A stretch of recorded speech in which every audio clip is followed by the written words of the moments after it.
നമ്മുടെ പ്രിയപ്പെട്ടവർ, കൂടപ്പിറപ്പ്, സുഹൃത്തുക്കൾ, ബന്ധുമിത്രാദികൾ സകലരും ചിലപ്പോൾ ചില സാഹചര്യത്തിൽ മറന്നു എന്ന് വരാം. എന്നാൽ ദൈവത്തിന്റെ കാര്യത്തിന് വേണ്ടി നിന്ന ഒരാള്, ദൈവത്തിന്റെ വചനത്തെ സ്വീകരിച്ച ഒരാള് ഈ ലോകം മുഴുവൻ മറന്നു എന്ന് പറഞ്ഞാലും തലയ്ക്ക് മുകളിൽ നിന്നും ജീവിക്കുന്ന ദൈവം നിന്നെ മറക്കില്ല.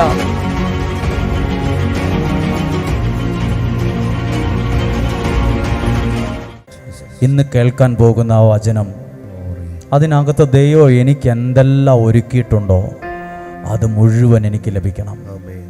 അത് മുഴുവൻ എനിക്കും എൻ്റെ ജീവിതത്തിൽ ലഭിക്കാനിടയാകണം. വചനം ഒരാളുടെ അകത്ത് വരുമ്പോൾ ആ വചനം നമ്മളെ നിയന്ത്രിക്കാൻ തുടങ്ങും. എങ്ങനെയാണത് മനസ്സിലാക്കുക? വചനം സ്വീകരിക്കുമ്പോൾ, ആ വചനം നമ്മുടെ അകത്ത് സ്വീകരിക്കുമ്പോൾ ആ വചനം നമ്മളെ നിയന്ത്രിക്കും. എങ്ങനെ നിയന്ത്രിക്കും? ചില കാര്യങ്ങൾ നമ്മൾ ചെയ്യുമ്പം അത് വേണ്ട, അതങ്ങനെ ചെയ്യണ്ട, അതത്ര ശരിയാകത്തില്ല, നമ്മുടെ അകത്തുനിന്ന് ആരോ നിയന്ത്രിക്കുന്ന പോലെ തോന്നും. നിങ്ങൾ കേൾക്കുന്ന വചനങ്ങൾ കേവലം ഒരു കേൾവിക്കോ ഒരു സന്തോഷത്തിനോ മാത്രമല്ല, അത് നിങ്ങളുടെ ജീവിതത്തെ നിയന്ത്രിക്കും. അത് വേണ്ട, അങ്ങനെ വേണ്ട, ഇങ്ങനെ വേണ്ട, അത് ചെയ്യണ്ട, അത് പറയണ്ട, ആ വഴിക്ക് പോകണ്ട, ആ വ്യക്തിയെ മൈൻഡ് ചെയ്യരുത്, അല്ല ഇങ്ങനെ ചെയ്യണ്ട, അങ്ങനെ ചെയ്യണം. അകത്ത് നിന്നൊരു നിയന്ത്രണമുള്ളതുപോലെ ദൈവത്തിൻ്റെ നിയന്ത്രണം അനുഭവിക്കാൻ അതൊരു ഭാഗ്യമാണ്. ഒരു ചതിയിലും ചെന്ന് വീഴാതെ ആ നിയന്ത്രണം നമ്മളെ ശക്തമായി സഹായിച്ചുകൊണ്ടിരിക്കും. ഹല്ലേലൂയ. ഇന്ന് നിങ്ങൾ അനുഭവിക്കുന്ന പ്രയാസങ്ങളെല്ലാം ഓർത്ത് രോഗികൾക്ക് വേണ്ടി പ്രാർത്ഥിക്കുന്നു, മാതാപിതാക്കൾക്ക് വേണ്ടി പ്രാർത്ഥിക്കുന്നു, സിസ്റ്റേഴ്സിനായി പ്രാർത്ഥിക്കുന്നു. ഇവിടെ ആയിരിക്കുന്ന എല്ലാവരെയും ഓർത്ത് പ്രാർത്ഥിക്കുക. കുഞ്ഞുങ്ങളെ കൊണ്ട് വന്നവർ, ഗർഭിണികളായിട്ടുള്ളവർ, പ്രായമായ മാതാപിതാക്കൾ, എല്ലാവരെയും ഓർത്ത് സ്നേഹത്തിൻ്റെ ഒരു ചരടിൽ എല്ലാവരെയും ചേർത്ത് നിർത്തിക്കൊണ്ട് പ്രാർത്ഥിക്കുകയാണ്. എന്താ ദൈവത്തിൻ്റെ നിയന്ത്രണമെന്ന് പറഞ്ഞാൽ? ദൈവത്തിൻ്റെ നിയന്ത്രണം, ഒരു അമ്മ തൻ്റെ കുഞ്ഞിനെ അതിൻ്റെ കയ്യിൽ മുറുകെ പിടിക്കുമ്പം അതിനെ നിയന്ത്രിക്കുന്ന പോലെയാണ്. ആ കുഞ്ഞിന് ആഗ്രഹമുണ്ട് അങ്ങോട്ടൊന്ന് ഓടണം, ഇവിടെ ഒരു 2 ചാട്ടമൊക്കെ ചാടണം, അതുപോയി എടുക്കണം, ഇതുപോലൊക്കെ ചെയ്യണമെന്ന് ആഗ്രഹം ഉണ്ടെങ്കിലും അതിൻ്റെ അമ്മ അതിനെ നിയന്ത്രിച്ചിരിക്കുക. ആഗ്രഹം ഉണ്ടെങ്കിലും ആഗ്രഹത്തിനനുസരിച്ച് പോകാൻ പറ്റില്ല. ഇതുപോലെയാ ദൈവത്തിൻ്റെ കരുതലും സ്നേഹവും. ആ കരം നമ്മളെ മുറുകെ പിടിക്കുമ്പോൾ നമ്മളെ ആ കരം സ്നേഹത്തോടെ നിയന്ത്രിച്ചു കൊണ്ടിരിക്കും. നിങ്ങൾ അനുഭവിക്കുന്ന എല്ലാ പ്രതിസന്ധികളെയും സ്വർഗത്തിലെ ദൈവത്തിൻ്റെ കരം നിങ്ങളെ നിയന്ത്രിക്കട്ടെ. കരങ്ങളെ ചേർത്ത് ഈ പാട്ടിൻ്റെ വരികളൊന്ന് ശ്രദ്ധിച്ചേ. ഒരു മഴയും തോരാതിരുന്നിട്ടില്ല, ഒരു കാറ്റും അടങ്ങാതിരുന്നിട്ടുമില്ല. അർത്ഥമറിഞ്ഞ് അറിയാവുന്നൊരു പാട്ടാണ്, ചേർന്ന് പാടുകയാണ്. ഒരു മഴയും തോരാതിരുന്നിട്ടില്ല, ഒരു കാറ്റും അടങ്ങാതിരുന്നിട്ടില്ല. അർത്ഥമറിഞ്ഞ് പാടുമോ? ഒരു മഴയും തോരാതിരുന്നിട്ടില്ല, ഒരു കാറ്റും അടങ്ങാതിരുന്നിട്ടില്ല. തിരമാലയിൽ ഈ ചെറുതോണിയിൽ, തിരമാലയിൽ ഈ ചെറുതോണിയിൽ, അമരത്തന്നരികെ അവനുള്ളതാ. അതുകൊണ്ട് ഒരു മഴയും തോരാതിരുന്നിട്ടില്ല, ഒരു കാറ്റും അടങ്ങാതിരുന്നിട്ടില്ല. ഒരു മഴയും തോരാതിരുന്നിട്ടില്ല, ഒരു കാറ്റും അടങ്ങാതിരുന്നിട്ടില്ല. ഒരു രാവും പുലരാതിരുന്നിട്ടില്ല, ഒരു നോവും കുറയാതിരുന്നിട്ടില്ല. തിരമാലയിൽ ഈ ചെറുതോണിയിൽ, തിരമാലയിൽ ഈ ചെറുതോണിയിൽ, അമരത്ത തന്നരികെ അവനുള്ളതാ. ആമേൻ.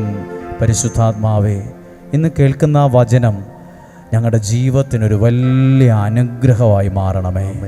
ആമേൻ. ഇരിക്കാമോ? ഹല്ലേലൂയ. ഇന്ന് മെയ് മാസം 1-ാം തീയതിയാണ്. ഈ 1-ാം തീയതി തന്നെ ദൈവവചനം കേൾക്കാൻ ഈ സ്ഥലത്ത് ഒരുമിച്ച് കൂടി എല്ലാവരെയും ഓർക്കുന്നു, വളരെ സ്നേഹത്തോടെ കാണുന്നു.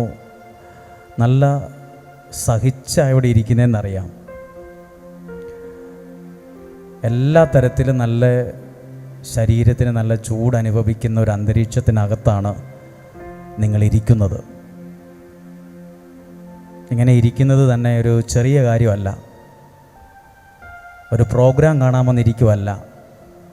ദൈവത്തിൽ നിന്നുള്ളൊരു അനുഗ്രഹത്തിന് വേണ്ടി വന്ന മനുഷ്യരാണ്. അതുകൊണ്ട് അത്രയും ബഹുമാനത്തോടും ശ്രേഷ്ഠതയോടും കൂടെയാണ് നിങ്ങളെ കാണുന്നത്. അതൊരനുഗ്രഹമായിട്ട് കാണുന്നു. ഒത്തിരി അസൗകര്യങ്ങളുണ്ടെങ്കിലും അതൊക്കെ മനസ്സിലാക്കിയിരിക്കുന്ന നിങ്ങളെ സ്നേഹത്തോടെ കാണുന്നു, പ്രാർത്ഥിക്കുന്നു. ദൈവത്തിൻ്റെ വചനം നമ്മളെ നിയന്ത്രിക്കും. നിയന്ത്രിക്കുമെന്ന് പറഞ്ഞാൽ നമുക്കത് മനസ്സിലാകും. നമ്മുടെ അകത്തിരുന്ന് ആരോ പറയുന്ന പോലെ അത് വേണ്ട, അത് പറയണ്ട, അത് ചെയ്യണ്ട. അത് നമ്മൾ വിശ്വസിക്കുന്ന ആ ദൈവത്തിൻ്റെ വചനം നമ്മുടെ അകത്തിരുന്ന് നമ്മളെ നിയന്ത്രിക്കുന്നതാണ്. ഹല്ലേലൂയ. ഞാൻ ആ പ്രാർത്ഥിച്ച സമയത്ത് പറഞ്ഞതുപോലെ അമ്മയോ അപ്പനോ അവരുടെ കുഞ്ഞുങ്ങളെ അവരുടെ കയ്യിൽ മുറുക്കെ പിടിക്കും, നല്ലപോലെ ചേർത്ത് മുറുക്കെ പിടിക്കും. ആ കൊച്ചിന് ആഗ്രഹമുണ്ട് അങ്ങോട്ടൊന്ന് പോകണം, ആ റോഡ് ക്രോസ് ചെയ്ത് പോകണം, ഒരു 2 ചാട്ടം ചാടണം, എല്ലാവരും ഇടയ്ക്കൂടെ പോയി സന്തോഷിക്കണമെന്ന് ആഗ്രഹമുണ്ട്. പക്ഷേ ഇതൊന്ന് വിട്ടിട്ട് വേണ്ടേ? ഈ സ്നേഹത്തോടെയുള്ള ഈ ചേർത്ത് പിടിക്കൽ വിട്ടിട്ട് വേണ്ടേ ആഗ്രഹത്തിനനുസരിച്ച് പോകാൻ? സ്നേഹത്തോടെയുള്ളൊരു ചേർത്ത് പിടിക്കലാത്. അത് പ്രാർത്ഥിക്കുന്ന ഓരോരുത്തർക്കും അനുഭവിക്കാൻ പറ്റും. നമ്മൾ ആഗ്രഹിക്കുന്ന പോലെ ആയിരിക്കും. ചിലപ്പോൾ ഒരാൾ നിയന്ത്രിക്കുന്ന പോലെ തോന്നും. സ്നേഹത്തോടെ പറയാം, അത് നന്മയ്ക്കാണ്. പിന്നീടത് നമ്മുടെ ഐശ്വര്യത്തിനും അനുഗ്രഹത്തിനും അത് കാരണമാവും. അത് നന്മയ്ക്കാണ്, അത് അനുഗ്രഹത്തിനാണ്, അത് സൗഖ്യത്തിനാണ്. ഹല്ലേലൂയ. എല്ലാവരെയും വളരെ സന്തോഷത്തോടെ ഇന്ന് പ്രസംഗിക്കാൻ പോകുന്ന ഈ വചനത്തിലേക്ക് സ്നേഹത്തോടെ സ്വാഗതം ചെയ്യുക. എല്ലാവരെയും സ്വാഗതം ചെയ്യുന്നു. ഈ ഭാഗത്ത് ഇരിക്കുന്ന നമ്മുടെ കോഴിക്കോട് ജില്ലയിലെ ഡിസ്ട്രിക്ട് ജഡ്ജാണ് നമ്മുടെ കൂടെ വന്നിട്ടുള്ള. അവരുടെ കുടുംബവുമാണ്. അതിനു മുമ്പ് അദ്ദേഹം കോട്ടയം കോടതി ജഡ്ജിയായിരുന്നു. ഇപ്പോൾ കോഴിക്കോട് ജില്ലാ ജഡ്ജിയായി സേവനം ചെയ്യുന്ന ഒരു ശ്രേഷ്ഠയായ സഹോദരിയാണ്. അവരെ നമ്മുടെ സ്വാഗതം ചെയ്യുന്നു. കൂടെ വന്നിട്ടുള്ള അവരുടെ പ്രിയപ്പെട്ടവരെ എല്ലാം ഓർക്കുന്നു. അതോടൊപ്പം തന്നെ കൊച്ചിയിലെ മുൻ മേയർ ഇവിടെ വന്നിട്ടുണ്ട്. ഇലക്ഷനിൽ തെരഞ്ഞെടുപ്പിലൊക്കെ നിന്നിരുന്ന ആ മാന്യ അദ്ദേഹം ഇവിടെ വന്നിട്ടുണ്ട്. പ്രത്യേകം സ്വാഗതം ചെയ്യുന്നു. സമൂഹത്തിൽ നിലയും വിലയും ഉയർന്ന സ്ഥാനവും ഒക്കെയുള്ള ഒത്തിരി മനുഷ്യർ ഇവിടെ വന്നിട്ടുണ്ട്. നിങ്ങളായിരിക്കുന്ന അവസ്ഥയിൽ വളരെ ബഹുമാനത്തോടെയാണ് കാണുന്നത്, സന്തോഷത്തോടെ കാണുന്നു. നിങ്ങളുടെ സാന്നിധ്യത്തിനൊക്കെ ഞങ്ങളുടെ നന്ദിയും സ്നേഹവും പ്രാർത്ഥനയും അറിയിക്കുന്നു. ഹല്ലേലൂയ. നമ്മളിന്ന് കേൾക്കുന്നൊരു വചനമാണ് ഉൽപ്പത്തി പുസ്തകത്തിലെ ജോസഫിനെ കുറിച്ചാണ് നമ്മൾ കേൾക്കുന്നത്. ജോസഫ്, ഉൽപ്പത്തി പുസ്തകത്തിലെ ജോസഫിനെ കുറിച്ച് എഴുതിയിട്ടുള്ള ഒരധ്യായമാണ് 37-ാം അധ്യായം. ഹല്ലേലൂയ. ഈ വചനം പറയുന്നത് എന്തിനാണെന്ന് ചോദിച്ചാൽ, ഈ മനുഷ്യൻ 17 വയസ്സ് മുതൽ 30 വയസ്സ് വരെ കഷ്ടകാലമായിരുന്നു പുള്ളിക്ക്. 17 വയസ്സ് മുതൽ 17-ാമത്തെ വയസ്സിലാണ് സഹോദരന്മാർ പുള്ളിനെ കിണറ്റി തള്ളിയിടുന്നത്, ജയിലിൽ കിടക്കേണ്ടി വന്നത്.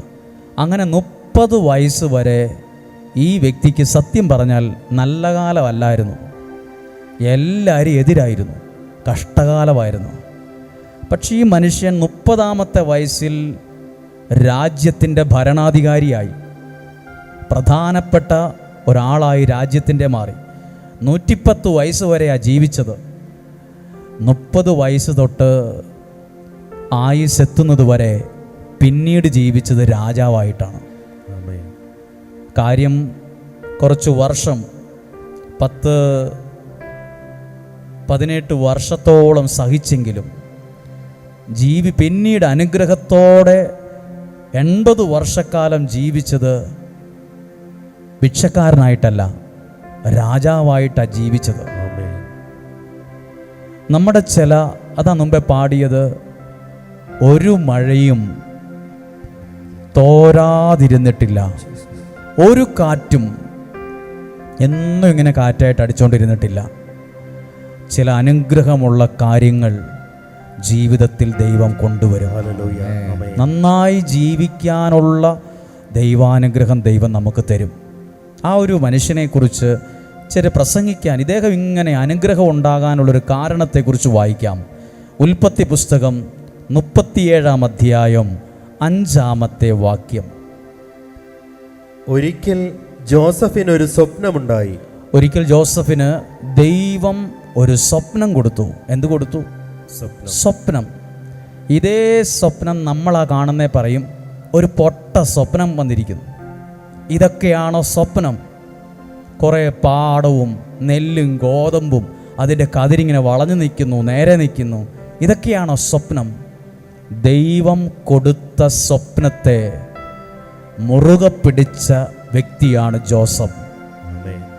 ദൈവം നിങ്ങൾക്കിന്ന് നൽകുന്ന വചനത്തെ മുറുകെ പിടിച്ചാൽ എവിടെയും നിങ്ങൾക്ക് ലജ്ജിക്കേണ്ടി വരില്ല. ഹല്ലേലൂയ.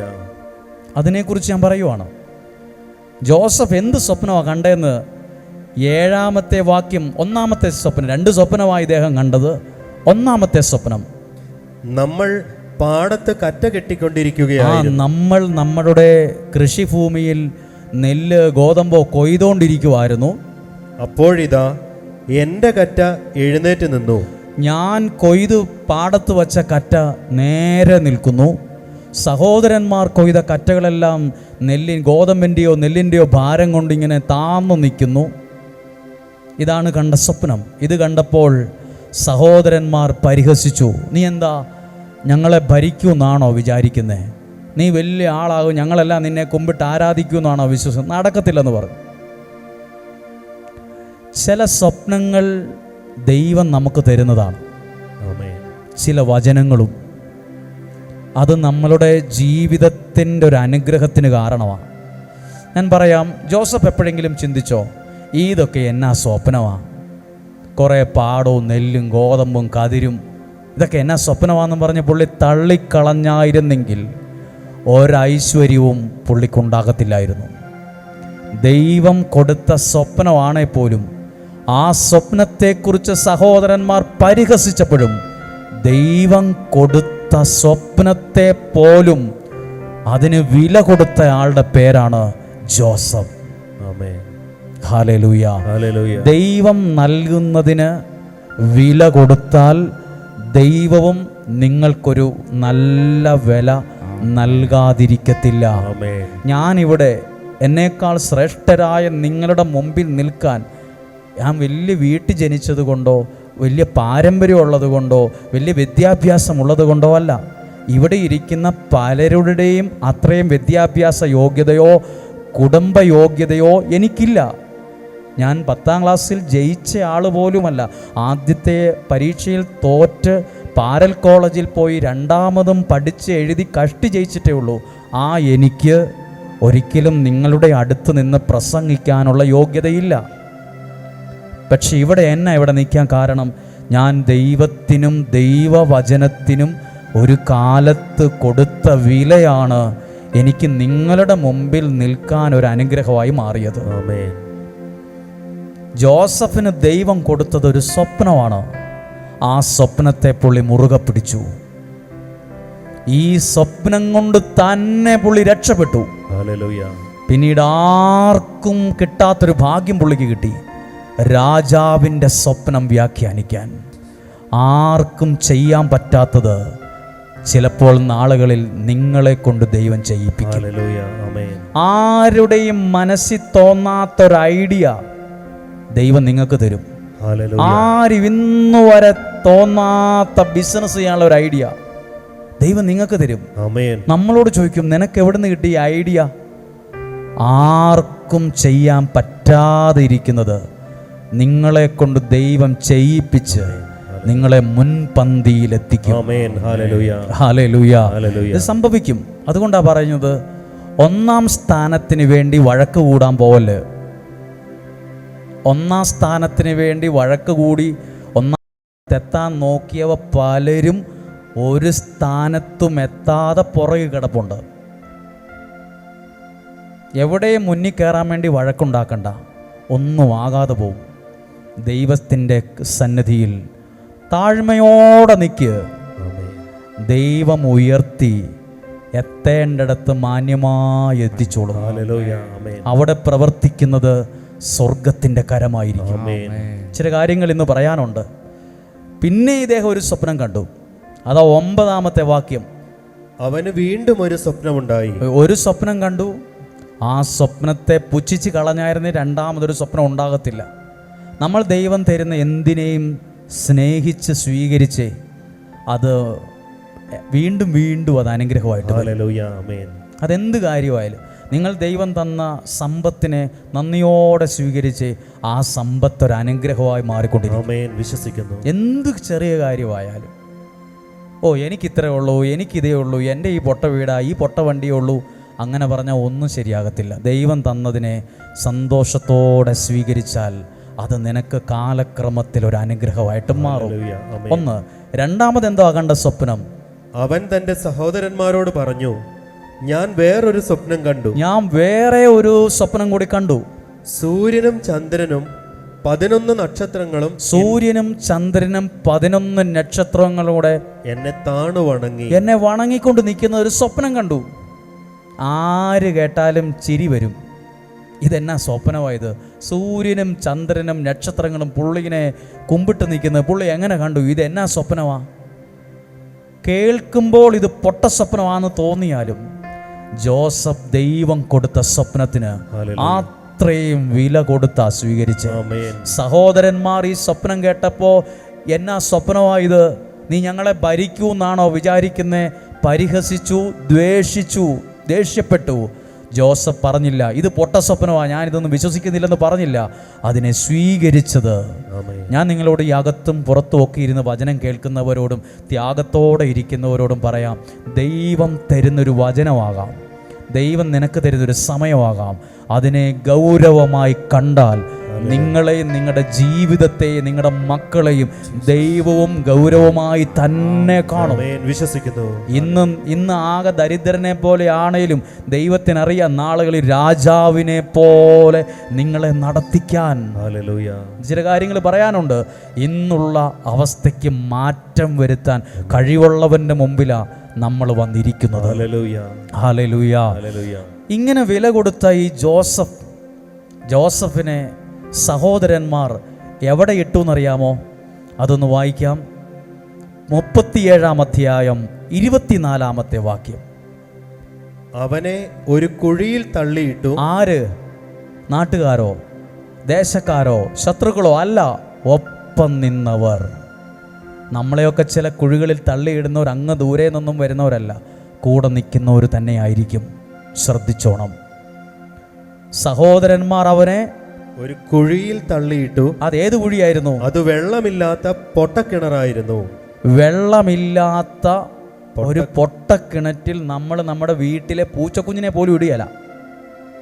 നമ്മുടെ വീട്ടിൽ വേണ്ടാത്ത ഒരു പട്ടിയെ പോലും നമ്മൾ, ഒരു നായയെ പോലും കൊണ്ട് ഇടത്തില്ല. നമ്മുടെ മനസ്സ് വിഷമിക്കും, നമ്മൾ ആർക്കെങ്കിലും കൊടുക്കും, അല്ല എവിടെയെങ്കിലും ആരെങ്കിലും എടുത്തുകൊണ്ട് പോട്ടെ എന്ന് വിചാരിച്ച് എവിടെയെങ്കിലും വെക്കുള്ളൂ. നമ്മൾ കുഴിയിലൊന്നും തള്ളിയിടാൻ നിൽക്കത്തില്ല. ഇവിടെ തള്ളിയിട്ടത് ഒരു പൂച്ചക്കുഞ്ഞിനെയോ ഒരു പട്ടിക്കുഞ്ഞിനെയോ ഒന്നും അല്ല. എന്തിനെയാ? സ്വന്തം കൂടപ്പിറപ്പിനെ. എവിടെ തള്ളിയിട്ടു? പൊട്ടക്കിണറ്റിൽ. നോർമലായ ഒരു ചോദ്യം ഈ ബൈബിളിൽ എഴുതേണ്ടതാ. പുള്ളി ഒരു വർഷത്തേക്ക് ഹോസ്പിറ്റലൈസിലായിരുന്നു, ഹോസ്പിറ്റലിൽ അഡ്മിറ്റായി. പുള്ളിയുടെ നട്ടലിനൊരു ക്ഷതം വന്നു, കാലിൻ്റെ അസ്ഥി പൊട്ടി, മുട്ടുചിരട്ട പൊട്ടി, ആകെ തലയെല്ലാം പൊട്ടി പുള്ളി കിടക്കുമായിരുന്നു. ഞങ്ങൾ കണ്ടുകൊണ്ട് രക്ഷപ്പെടുത്തിയെന്നൊന്നും എഴുതിയിട്ടില്ല. അപ്പോൾ നോർമലായ ഒരു സംശയമുണ്ട്. നമ്മൾ ഈ കെട്ടിടത്തിൻ്റെ മുകളിൽ നിന്ന് താഴോട്ട് ചുമ്മാ ചാടിയാലും നമ്മുടെ ഒരു 5-6 മാസം പോക്കാം. നമ്മൾ നല്ല പരിക്ക് പറ്റും, മൊത്തം ശരീരം ഇളകി പോകും, നമ്മളെ എടുത്തുകൊണ്ട് ഹോസ്പിറ്റലിൽ പോകേണ്ടി വരും. ഇത് പൊട്ടക്കിണറ്റിൽ തള്ളിയിട്ടിട്ടും ഈ പുള്ളിക്ക് എന്നാ ഒന്നും പറ്റാഞ്ഞ്, പുള്ളിയുടെ കാലൊടിഞ്ഞില്ല, തല പൊട്ടിയില്ല, നട്ടെല്ല് പൊട്ടിയില്ല, ബ്ലീഡിങ് ഉണ്ടായില്ല, പരിക്ക് പറ്റിയില്ല, കൈയുടെ എല്ല് തിരിഞ്ഞു പോയില്ല, ഒന്നും പറ്റിയില്ല. ഒരു കാര്യം പറയട്ടെ, ദൈവത്തിന് വില കൊടുക്കുന്നവനെ, ദൈവവചനത്തെ വിലയോടെ അങ്ങ് സ്വീകരിക്കുന്നവനെ ഏത് പൊട്ടക്കിണറ്റിൽ ആര് തള്ളിയിട്ടാലും ദൈവം അവനെ ഉള്ളംകൈയിൽ എന്ന പോലെ പൊതിഞ്ഞ് പിടിച്ചിരിക്കും. അവൻ സുരക്ഷിതനായിരിക്കും ഏത് കുഴിയിലും ഏത് പൊട്ടക്കിണറ്റിലും. ഇനി ബൈബിളിൽ എഴുതാത്തൊരു കാര്യം, നമ്മുടെ മനസ്സിൽ വന്നൊരു കാര്യം പറയുവാണ്. ഇതിനകത്ത് എഴുതിയിട്ടില്ല. നമ്മൾ ജോസഫിനോട് ചോദിക്കുവാന്നിരിക്കട്ടെ, അല്ല ജോസഫ്, നിന്റെ സഹോദരന്മാർ നിങ്ങളെ കുഴിയിലൊക്കെ തള്ളിയിട്ട് നിനക്ക് എന്നാ ഒന്നും പറ്റാഞ്ഞത്? ജോസഫ് പറയും, എൻ്റെ സഹോദരന്മാർ എന്നെ തള്ളി കുഴിയിലിട്ടപ്പോഴും എൻ്റെ ദൈവം ആ കുഴിയിൽ എന്നെ കൈവെള്ളയിൽ പൊതിഞ്ഞിട്ടുണ്ടായിരുന്നു. ഞാൻ ചെന്നു വീണത് പാറയുടെ പുറത്തല്ല, ഞാൻ ചെന്നു വീണത് ദൈവത്തിൻ്റെ ഉള്ളം കയ്യിലായിരുന്നു. ഇതിവിടെ ഇരിക്കുന്ന പലരുടെയും സാക്ഷ്യമാണ്, എൻ്റെയും സാക്ഷ്യമാണ്. നമ്മളെ പലരും തള്ളിയിട്ടപ്പോഴും നമ്മളെന്നാ തകർന്നു പോകാഞ്ഞ്, പലരും ചതിച്ചപ്പോൾ നമ്മളെന്നാ തീർന്നു പോകാഞ്ഞ്, നമ്മുടെ ജീവിതം അവസാനിച്ചു പോകാഞ്ഞത്, നമ്മൾ ദൈവത്തിന് വില കൊടുത്താൽ, ദൈവത്തിൻ്റെ വചനത്തെ സ്വീകരിച്ചാൽ, ഏത് പൊട്ടക്കിണറ്റിൽ തള്ളിയിടേണ്ട ഒരു അവസ്ഥ, തള്ളിയിട്ട് വീണുപോയൊരവസ്ഥയുണ്ടായാലും അവിടെയും ഉണ്ടാകും നിന്നെ ഉള്ളംകൈയിൽ എന്ന പോലെ സൂക്ഷിക്കുന്ന ഒരു ദൈവം. അല്ല, ഞാൻ ചോദിക്കട്ടെ, ആരെയും ഈ വ്യക്തി ഇത്ര കരുതാൻ എന്നാ കാരണം? ഈ വ്യക്തിയെ ദൈവം ഇത്രയും കരുതാൻ കാരണം, ദൈവം കൊടുത്ത 2 സ്വപ്നത്തെ നോക്കിയിട്ട് ജോസഫ് പറഞ്ഞില്ല, ഞാനൊരു പൊട്ട സ്വപ്നം കണ്ടു, ചുമ്മാ നെല്ലും പൂവും കായും, ഞാൻ സൂര്യനും ചന്ദ്രനും എല്ലാം കൂടെ ഇങ്ങനെ എന്നെ വണങ്ങുന്നു, ഇങ്ങനെ ജോസഫ് പറഞ്ഞില്ല. ആ സ്വപ്നത്തെ, ദൈവം കൊടുത്ത ആ ദർശനത്തെ, ആ സ്വപ്നത്തെ, അത് പുള്ളി 2 കൈ കൊണ്ടും മുറുക്ക ജീവിതത്തോട് ചേർത്ത് പിടിച്ചു. നിങ്ങൾ സ്വപ്നമല്ല കേൾക്കുന്നേ, നിങ്ങൾ ജീവനുള്ള ദൈവത്തിൻ്റെ വചനമാണ്. ആ വചനത്തെ മുറുകെ പിടിക്കുന്നവൻ്റെ ജീവിതത്തെ എല്ലാ കാലത്തും ദൈവം സംരക്ഷിച്ചിരിക്കും. ഒരു പൊട്ടക്കുഴിയിൽ വീണുപോയാൽ പോലും ഒരു ദോഷവും നിനക്ക് വരാതെ, ഒരു പരിക്കും വരാതെ, ഒരു കുറവും വരാതെ ദൈവം നിങ്ങളെ സംരക്ഷിച്ചിരിക്കും. അപ്പൊ ദൈവത്തിന് എന്തറിയാം? ദൈവത്തിൻ്റെ വചനത്തെ വില കൊടുക്കുന്നവനെ, ആ കുടുംബത്തെ, മക്കളെ സംരക്ഷിക്കാൻ ദൈവത്തിന് അറിയാം. ഒരു കരം ഉയർത്തി, ആ ശബ്ദം ഉയർത്തി ഒന്ന് ഉറക്കെ പറഞ്ഞേ, ഹല്ലേലൂയാ, ഹല്ലേലൂയാ, ഹല്ലേലൂയാ. ഈ ദൈവത്തിനും ഈ ദൈവം കൊടുത്ത സ്വപ്നത്തിനും വില കൊടുത്ത ജോസഫിന് എന്ത് അനുഗ്രഹമാണ് ഉണ്ടായെന്ന് 39-ാം അധ്യായം 2-ാമത്തെ വാക്യം ഒന്ന് വായിക്കുവാണ്. നല്ലൊരു വാക്യമാണ്. ദൈവം കൊടുത്ത 2 സ്വപ്നത്തിന് അത് നല്ല മനസ്സോടെ സ്വീകരിച്ചു. അതിനെ പുച്ഛിച്ചില്ല, അതിനെ കളിയാക്കിയില്ല. സഹോദരന്മാർ കളിയാക്കി, ദ്വേഷിച്ചു, പുള്ളി അതിനെ കളിയാക്കിയില്ല. ഇതൊരു പൊട്ടസ്വപ്നമാണെന്ന് പറഞ്ഞില്ല. ഞാൻ നിങ്ങളോടൊരു കാര്യം പറയാം. നിങ്ങളിവിടെ പ്രാർത്ഥിക്കാൻ വരും, കൗൺസിലിങ്ങിനൊക്കെ പോകുമ്പം ചിലർ നിങ്ങളുടെ കരങ്ങളിൽ ശിരസിൽ കരങ്ങൾ വെച്ച് ചില കാര്യങ്ങൾ പറയും. പിള്ളേർ നന്നായിട്ട് രക്ഷപ്പെടും കേട്ടോ എന്ന് പറഞ്ഞാൽ, ഈ പുള്ളി എന്തിനാ അത് പറഞ്ഞതെന്ന് ചോദിച്ചാൽ ഓർത്തോ, അത് ദൈവം നിങ്ങളെ കാണിച്ച സ്വപ്നമാണ്. വീടില്ലാത്തൊരു വ്യക്തി പ്രാർത്ഥിക്കാൻ വന്നപ്പോൾ പറഞ്ഞു, നല്ല വഴിയിറമ്പിൽ ബസ്സൊക്കെ പോകുന്നത് കാണാൻ പറ്റുന്ന സ്ഥലത്തൊരു വീടും പറമ്പുമൊക്കെ മേടിക്കുമല്ലോ. ഇതൊക്കെ നടക്കുമോ എന്ന് ചിന്തിക്കേണ്ട, അത് ദൈവം നിന്നെ കാണിച്ച സ്വപ്നമായി ഇപ്പോൾ പുള്ളി പറഞ്ഞുകൊണ്ടിരിക്കുന്നത്. നിങ്ങളിവിടെ പ്രാർത്ഥിക്കാനും കൗൺസിലിങ്ങിനൊക്കെ വരുമ്പോൾ ചിലർ പറയും, എന്നെ ഒരാൾ ചതിച്ച് ഞാൻ ആ കുടുക്കത്തിൽ തകർന്നു കിടക്കുക, അതൊക്കെ നിങ്ങൾ രക്ഷപ്പെടും കേട്ടോ. അത് ദൈവം നിങ്ങളെ കാണിക്കുന്ന സ്വപ്നമാണ്. സ്വപ്നം കാണിക്കുന്ന സ്ഥലത്താണ് നിങ്ങൾ വന്നിരിക്കുന്നത്. ദർശനങ്ങളെ കാണിക്കുന്ന സ്ഥലത്താണ് വന്നിരിക്കുന്നത്. നിങ്ങളോട് ആരെങ്കിലും പറഞ്ഞോ രക്ഷപ്പെടൂന്ന്? അത് ദൈവം നിന്നെ കാണിച്ച സ്വപ്നമാണ്. രക്ഷപ്പെട്ടിരിക്കും. ഏത് പൊട്ടക്കിണറ്റിലാണേലും അവിടുന്ന് കരകയറ്റാൻ ദൈവത്തിന് പറ്റും. ഹല്ലേലൂയ. സാമ്പത്തികം തകർന്ന് ചില പൊട്ടക്കിണറ്റിലുള്ളവരുണ്ട്. കുടുംബജീവിതം തകർന്നതിൻ്റെ പൊട്ടക്കിണറ്റിൽ കിടക്കുന്നവരുണ്ട്. മക്കളുടെ കാര്യം ഓർത്ത് വിഷമിച്ച് പൊട്ടക്കിണറ്റിൽ കിടക്കുന്നവരുണ്ട്. ഞാനൊരു കാര്യം ഇങ്ങനെ ഓർക്കുവാണ്. ഒരു മകൻ, ആ മകൻ മദ്യവും മയക്കുമരുന്നും ലഹരിയെല്ലാം ഉപയോഗിച്ച് അവൻ്റെ വീട്ടിലുള്ളവർക്കെല്ലാം ഭയങ്കര ബുദ്ധിമുട്ടാണ്, ഭയമാണ് ആ വ്യക്തിക്ക്, ആ വീട്ടുകാർക്ക് മുഴുവൻ. ആ വ്യക്തിയെ ഒരു ദിവസം സ്വന്തം അപ്പനെ ഒറ്റയടി കൊടുത്തിട്ട് ആ കൈയുടെ ഞരമ്പ് ആ മനുഷ്യൻ്റെ പൊട്ടിപ്പോയി. കഥയൊന്നുമല്ല, ഒരു കാര്യം എടുക്കാൻ വേണ്ടി കുനിഞ്ഞപ്പോൾ ലഹരിക്കടിമയായ മകൻ ഒറ്റയടി കൊടുത്തതാണ്. ആ മനുഷ്യൻ്റെ, പ്രായമായ ആ മനുഷ്യൻ്റെ ഈ ഞരമ്പ്, ഇങ്ങോട്ടുള്ള ഞരമ്പ് കട്ടായി പോയി ഒറ്റ ഇടിക്ക്. ആ കൈ കൊണ്ട് ഇപ്പോൾ ഈ മനുഷ്യനൊന്നും ചെയ്യാൻ പറ്റത്തില്ല. ഇതും പറഞ്ഞുകൊണ്ട് സെറ്റിയിലിരുന്ന് തലയും താഴ്ത്തിയിരുന്ന് കരയുവാണ്.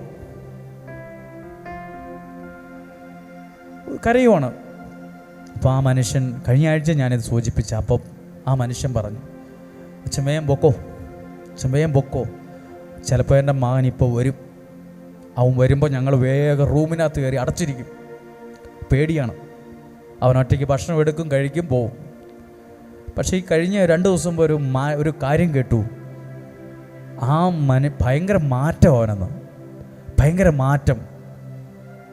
സന്തോഷത്തോടെ മിണ്ടാൻ തുടങ്ങിയെന്ന് ഞാൻ നിങ്ങളോട് പറഞ്ഞത്. നമ്മൾ ദൈവത്തിൻ്റെ കാര്യത്തിന് വില കൊടുത്താൽ ഏത് പൊട്ടക്കിണറ്റിൽ നിന്നും പതുക്കെ ആയാലും കയറാൻ തുടങ്ങിയിരിക്കും. എവിടെയും ആകട്ടെ, ഇന്ന് ഇവിടെയും കാണും ചില പൊട്ടക്കിണറ്റിൽ കിടക്കുന്നവർ. സാരമില്ല കേട്ടോ, അതിൽ നിന്ന് കയറ്റി രാജാവിനെ പോലെ നടത്താൻ ദൈവത്തിനൊരു പദ്ധതി ഉണ്ടല്ലോ. ഈ പൊട്ടക്കിണറ്റിൽ കിടന്ന ജോസഫാണ് ജീവിതത്തിൻ്റെ 80 വർഷം രാജാവിനെ പോലെ പുള്ളി ജീവിച്ചേ. രാജാവിനെ പോലെ. ഹല്ലേലൂയ. ഇനി ഈ ജോസഫ് ദൈവത്തിന്റെ സ്വപ്നത്തിന് വില കൊടുത്തപ്പോൾ കിട്ടിയ അനുഗ്രഹം 39-ാം അധ്യായം 2-ാമത്തെ വാക്യം. കർത്താവ് ജോസഫിന്റെ കൂടെ ഉണ്ടായിരുന്നു. ഒന്നും കൂടെ ആ വാക്യം വായിച്ചേ. കർത്താവ് ജോസഫിന്റെ, വേറെ ആൾക്കാരൊന്നും ഇല്ലായിരുന്നു അവിടെ. ദൈവത്തിന്റെ വചനത്തിന് വില കൊടുത്തവന്റെ കൂടെ ദൈവവും ഉണ്ടായിരിക്കും. നാടുണ്ടോ, നാട്ടുകാരുണ്ടോ, പ്രിയപ്പെട്ടവരുണ്ടോ, സുഹൃത്തുക്കളുണ്ടോ, മിത്രങ്ങളുണ്ടോ എന്നറിയാൻ പാടില്ല. ദൈവം കൊടുത്ത സ്വപ്നത്തിന് വില കൊടുത്തപ്പോൾ അവൻ്റെ കൂടെ ദൈവമുണ്ടായിരുന്നു. ആരോ പറഞ്ഞു, ദൈവം എൻ്റെ കൂടെ ഉണ്ടെങ്കിൽ മുഴുവൻ സഹനമായിരിക്കും, പ്രശ്നമായിരിക്കും. ഇനി എന്താ എഴുതിയിട്ടുള്ളത്? തൊട്ടടുത്ത വാക്യം, എല്ലാ കാര്യങ്ങളിലും. ഒന്നും കൂടെ ആ വാക്ക് വായിക്ക്. എല്ലാ കാര്യങ്ങളും. അവിടെ ഒരു മലയാള വാക്കുണ്ട്, എല്ലാ കാര്യവും. 1-2 കാര്യമല്ല. ദൈവം കൊടുത്ത 2 സ്വപ്നത്തിന് വില കൊടുത്തവന്റെ എല്ലാ കാര്യവും എവിടെ എത്തി? അവന് ശ്രേയസ്സുണ്ടായി. ഉറക്കെ വായിച്ച അവസാനത്തെ വാക്ക്, അവന് ശ്രേയസ്സുണ്ടായി എന്ന് പറഞ്ഞാൽ അവൻ അഭിവൃദ്ധി ഉണ്ടായിന്ന്, അവൻ ഉയർച്ചയുണ്ടായിന്ന്. ഇവൻ ഈ സമൃദ്ധിയും ഐശ്വര്യവും ഉണ്ടാകാൻ വേണ്ടി എന്തുവാ ചെയ്തത്? ദൈവം കൊടുത്ത 2 സ്വപ്നത്തിന് പോലും വില കൊടുത്തവന്റെ എല്ലാ കാര്യവും ശ്രേയസ്സിലായെന്ന്. ഇത് ചുമ്മാ പറയും, ഒരു കഥപുസ്തകത്തിലെ വാക്കുകൾ വായിച്ച് പ്രസംഗിച്ചുകൊണ്ടിരിക്കുവല്ല. ആകാശം മാറിയാലും ഭൂമി മാറിയാലും എന്തെല്ലാം മാറിയാലും മാറ്റമില്ലാത്ത ദൈവത്തിന്റെ വചനം പറയുക. ജോസഫ് എന്ന വ്യക്തി ഒരിക്കലും ദൈവം കൊടുത്ത സ്വപ്നത്തെ നോക്കിയിട്ട് പറഞ്ഞില്ല, ഇതാണോ സ്വപ്നം, പുറേ നെല്ലും കതിരും പൂവും ചെളിയും കായും പാടവും ഇതൊക്കെ എന്നാ സ്വപ്നമാണെന്ന് പുള്ളി പറഞ്ഞില്ല. സൂര്യനും ചന്ദ്രനും നക്ഷത്രവും ഇതൊക്കെ എന്നാ സ്വപ്നമാണെന്ന് പറഞ്ഞില്ല. അതിനെ സ്വീകരിച്ചത് കൊണ്ട് അവൻ്റെ എല്ലാ കാര്യങ്ങളിലും, പറഞ്ഞു എല്ലാ കാര്യവും, നിങ്ങളുടെ വീടുമായി ബന്ധപ്പെട്ട, ജോലിയുമായി ബന്ധപ്പെട്ട, മക്കളുമായി ബന്ധപ്പെട്ട എല്ലാ കാര്യത്തിലും തകർച്ചയുണ്ടായി എന്നാണോ, തോറ്റുപോയി എന്നാണോ, നാണം കെട്ടുപോയി എന്നാണോ എഴുതിക്കേ? എല്ലാ കാര്യത്തിലും ശ്രേയസ്സുണ്ടായി. ദൈവത്തിന്റെ വാക്കു കേൾക്കുന്ന നിങ്ങൾക്കും എല്ലാ കാര്യത്തിലും ഈ 1-ാം തീയതി ഒരു പ്രവചനം പോലെ, ദൈവത്തിന്റെ ഒരു പ്രവചനം പോലെ, ദൈവത്തിന്റെ ഒരു ദൂത് പറയുക. 1-ാം തീയതി, 1-ാം തീയതിയാ, മെയ് 1-ാം തീയതിയാ. ഈ എല്ലാ കാര്യത്തിലും നിങ്ങൾക്ക് ശ്രേയസ് ഉണ്ടാകട്ടെ, എല്ലാ കാര്യത്തിലും ഐശ്വര്യം ഉണ്ടാകട്ടെ, എല്ലാ കാര്യത്തിലും ശ്രേയസ് ഉണ്ടാകും. ആർക്ക്? എല്ലാത്തിനെയും വിമർശിച്ച് ആരെ കൊണ്ടുപറ്റും? ഇതൊക്കെ എന്നാ പ്രസംഗമാ, ഇതാണോ, ഇയാളാണോ പ്രസംഗിക്കുന്നത്, ഇതൊക്കെയാണോ വചനം, ഇതിനേക്കാൾ വലുത് ഞാൻ കേട്ടിട്ടുണ്ട് എന്ന് പറഞ്ഞു പോയവനെ അല്ല.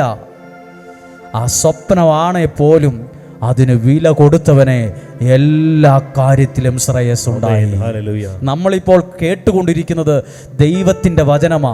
നിങ്ങളും അത് വിലയോടെ കാണുന്നവരാണ്. എല്ലാ വാതിലും തുറന്നാ കിടക്കുന്നത്. ഇവിടെ ഇരിക്കുന്ന ആർക്ക് വേണേലും എപ്പോൾ വേണേലും ഇറങ്ങി റോട്ടിലേക്ക് പോകാം, ചായക്കടയിൽ പോകാം, വണ്ടി സ്റ്റാർട്ടാക്കി പോകാം, ഒരു പ്രശ്നവും ആരും കയ്യെ പിടിച്ച് നിർത്തിയിട്ടില്ല. പിന്നെ എന്തിനാ ഇവിടെ ഇരിക്കുന്നത്? ഈ ചൂട് സഹിച്ച് ഇങ്ങനെയൊക്കെ ആരെങ്കിലും ഇരിക്കുവോ? ഇവിടെ എത്ര പുരുഷന്മാരാ, സ്ത്രീകൾ പിന്നെ ഇതൊക്കെ സഹിച്ചത് വരാം. എത്ര സഹോദരന്മാർ, ചെറുപ്പക്കാർ ഇവിടെ ഇരിക്കും. നിങ്ങളെ കൊണ്ട് പറ്റുമോ? ഞാൻ ചിന്തിച്ചിട്ടുണ്ട്, ഞാൻ ഇവിടെ ആയിരുന്നെങ്കിൽ ഞാൻ എഴുന്നേറ്റ് പോയനെന്ന്. ഇരിക്കാൻ പറ്റിയെന്ന് വരത്തില്ല. നിങ്ങളെ സമ്മതിച്ചിരിക്കുന്നു. ദൈവനാമത്തിൽ ഏറ്റവും ശ്രേഷ്ഠതയോടെ കണ്ടു പറയുക, നിങ്ങൾ ഈ കൊടുക്കുന്ന വില പോലും നിങ്ങളുടെ എല്ലാ കാര്യവും ശ്രേയസ് ഉണ്ടാകാൻ കാരണമാവും. നിങ്ങളുടെ മക്കൾ പഠിച്ചുകൊണ്ടിരിക്കുമായിരിക്കും, വേറെ രാജ്യത്തായിരിക്കും, അവർ തിരിച്ചു വരേണ്ടി വരുമോ? നിങ്ങളിങ്ങനെ പറ, തിരിച്ചു വരേണ്ടി വരുമോ എന്നല്ല പറയണ്ടേ. ഞങ്ങൾ കൊടുക്കുന്ന വിലയെ ഈ ചൂടും ഈ ആവിയും സഹിച്ച് കസേരയില്ല, നിലത്തിരിക്കുന്നു, കാലൊന്നും നീട്ടിവെക്കാൻ പറ്റുന്നില്ല. ഈ കൊടുത്ത ത്യാഗത്തിന് എന്താ ദൈവം തരാൻ പോകുന്ന പ്രതിഫലമെന്ന് വേദപുസ്തകം പറയുന്നു. എല്ലാ കാര്യത്തിലും ശ്രേയസ്സുണ്ടായി.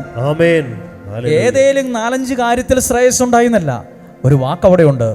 എല്ലാ കാര്യത്തിലും. നിങ്ങൾ പറഞ്ഞേ, എല്ലാ കാര്യത്തിലും വചനം കേട്ട് പ്രാർത്ഥിക്കുന്ന എൻ്റെ കുടുംബത്തിന്റെ എല്ലാ കാര്യവും ശ്രേയസ്സാവും.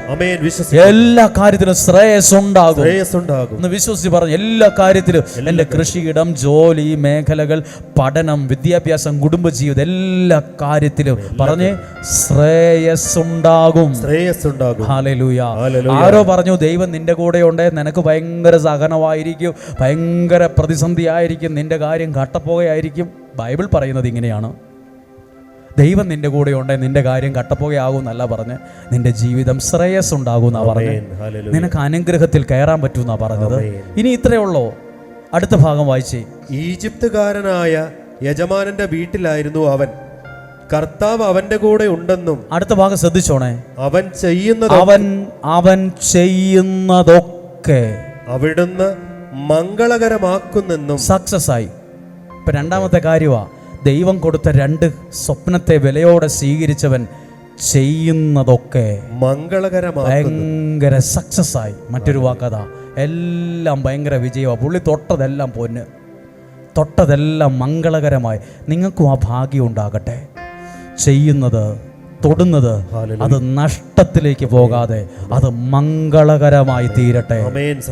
പ്രാർത്ഥിക്കണം. നിങ്ങൾ പഠിക്കാൻ പോകുന്നു, ജോലിക്ക് പോകുന്നു, തൊട്ടതൊക്കെ, ചെല്ലുന്ന സ്ഥലത്ത് നിങ്ങളെ ഏൽപ്പിച്ച കാര്യങ്ങളൊക്കെ മംഗളകരമായി തീരട്ടെ. ഹല്ലേലൂയ. ഒരു കരം ഉയർത്തി, ശബ്ദമുയർത്തി ഒന്ന് പറഞ്ഞേ ഹല്ലേലൂയ. ശബ്ദമുയർത്തി ഹല്ലേലൂയ. 2 കാര്യം കേട്ടോ.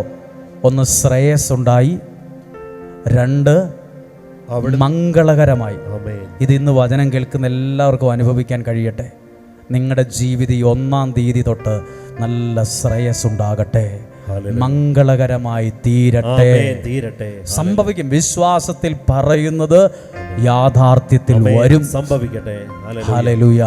അല്ല, ഇത്രയും കാര്യം ശ്രേയസ്സും മംഗളകരമാകാൻ വേണ്ടി പുള്ളി ഒറ്റക്കാലെ തപസ് ചെയ്തിട്ടില്ല, 3 മണിക്ക് എഴുന്നേറ്റ് പ്രാർത്ഥിച്ചിട്ടില്ല, 12 മണിക്ക് എഴുന്നേറ്റ് പ്രാർത്ഥിച്ചില്ല, ഒന്നും ചെയ്തിട്ടില്ല.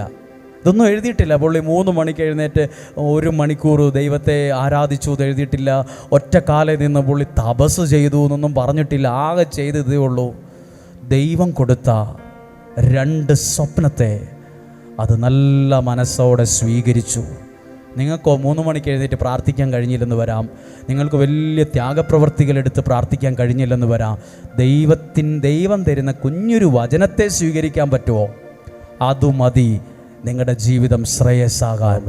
അതുമതി നിങ്ങളുടെ ജീവിതം മംഗളകരമായി മാറാൻ.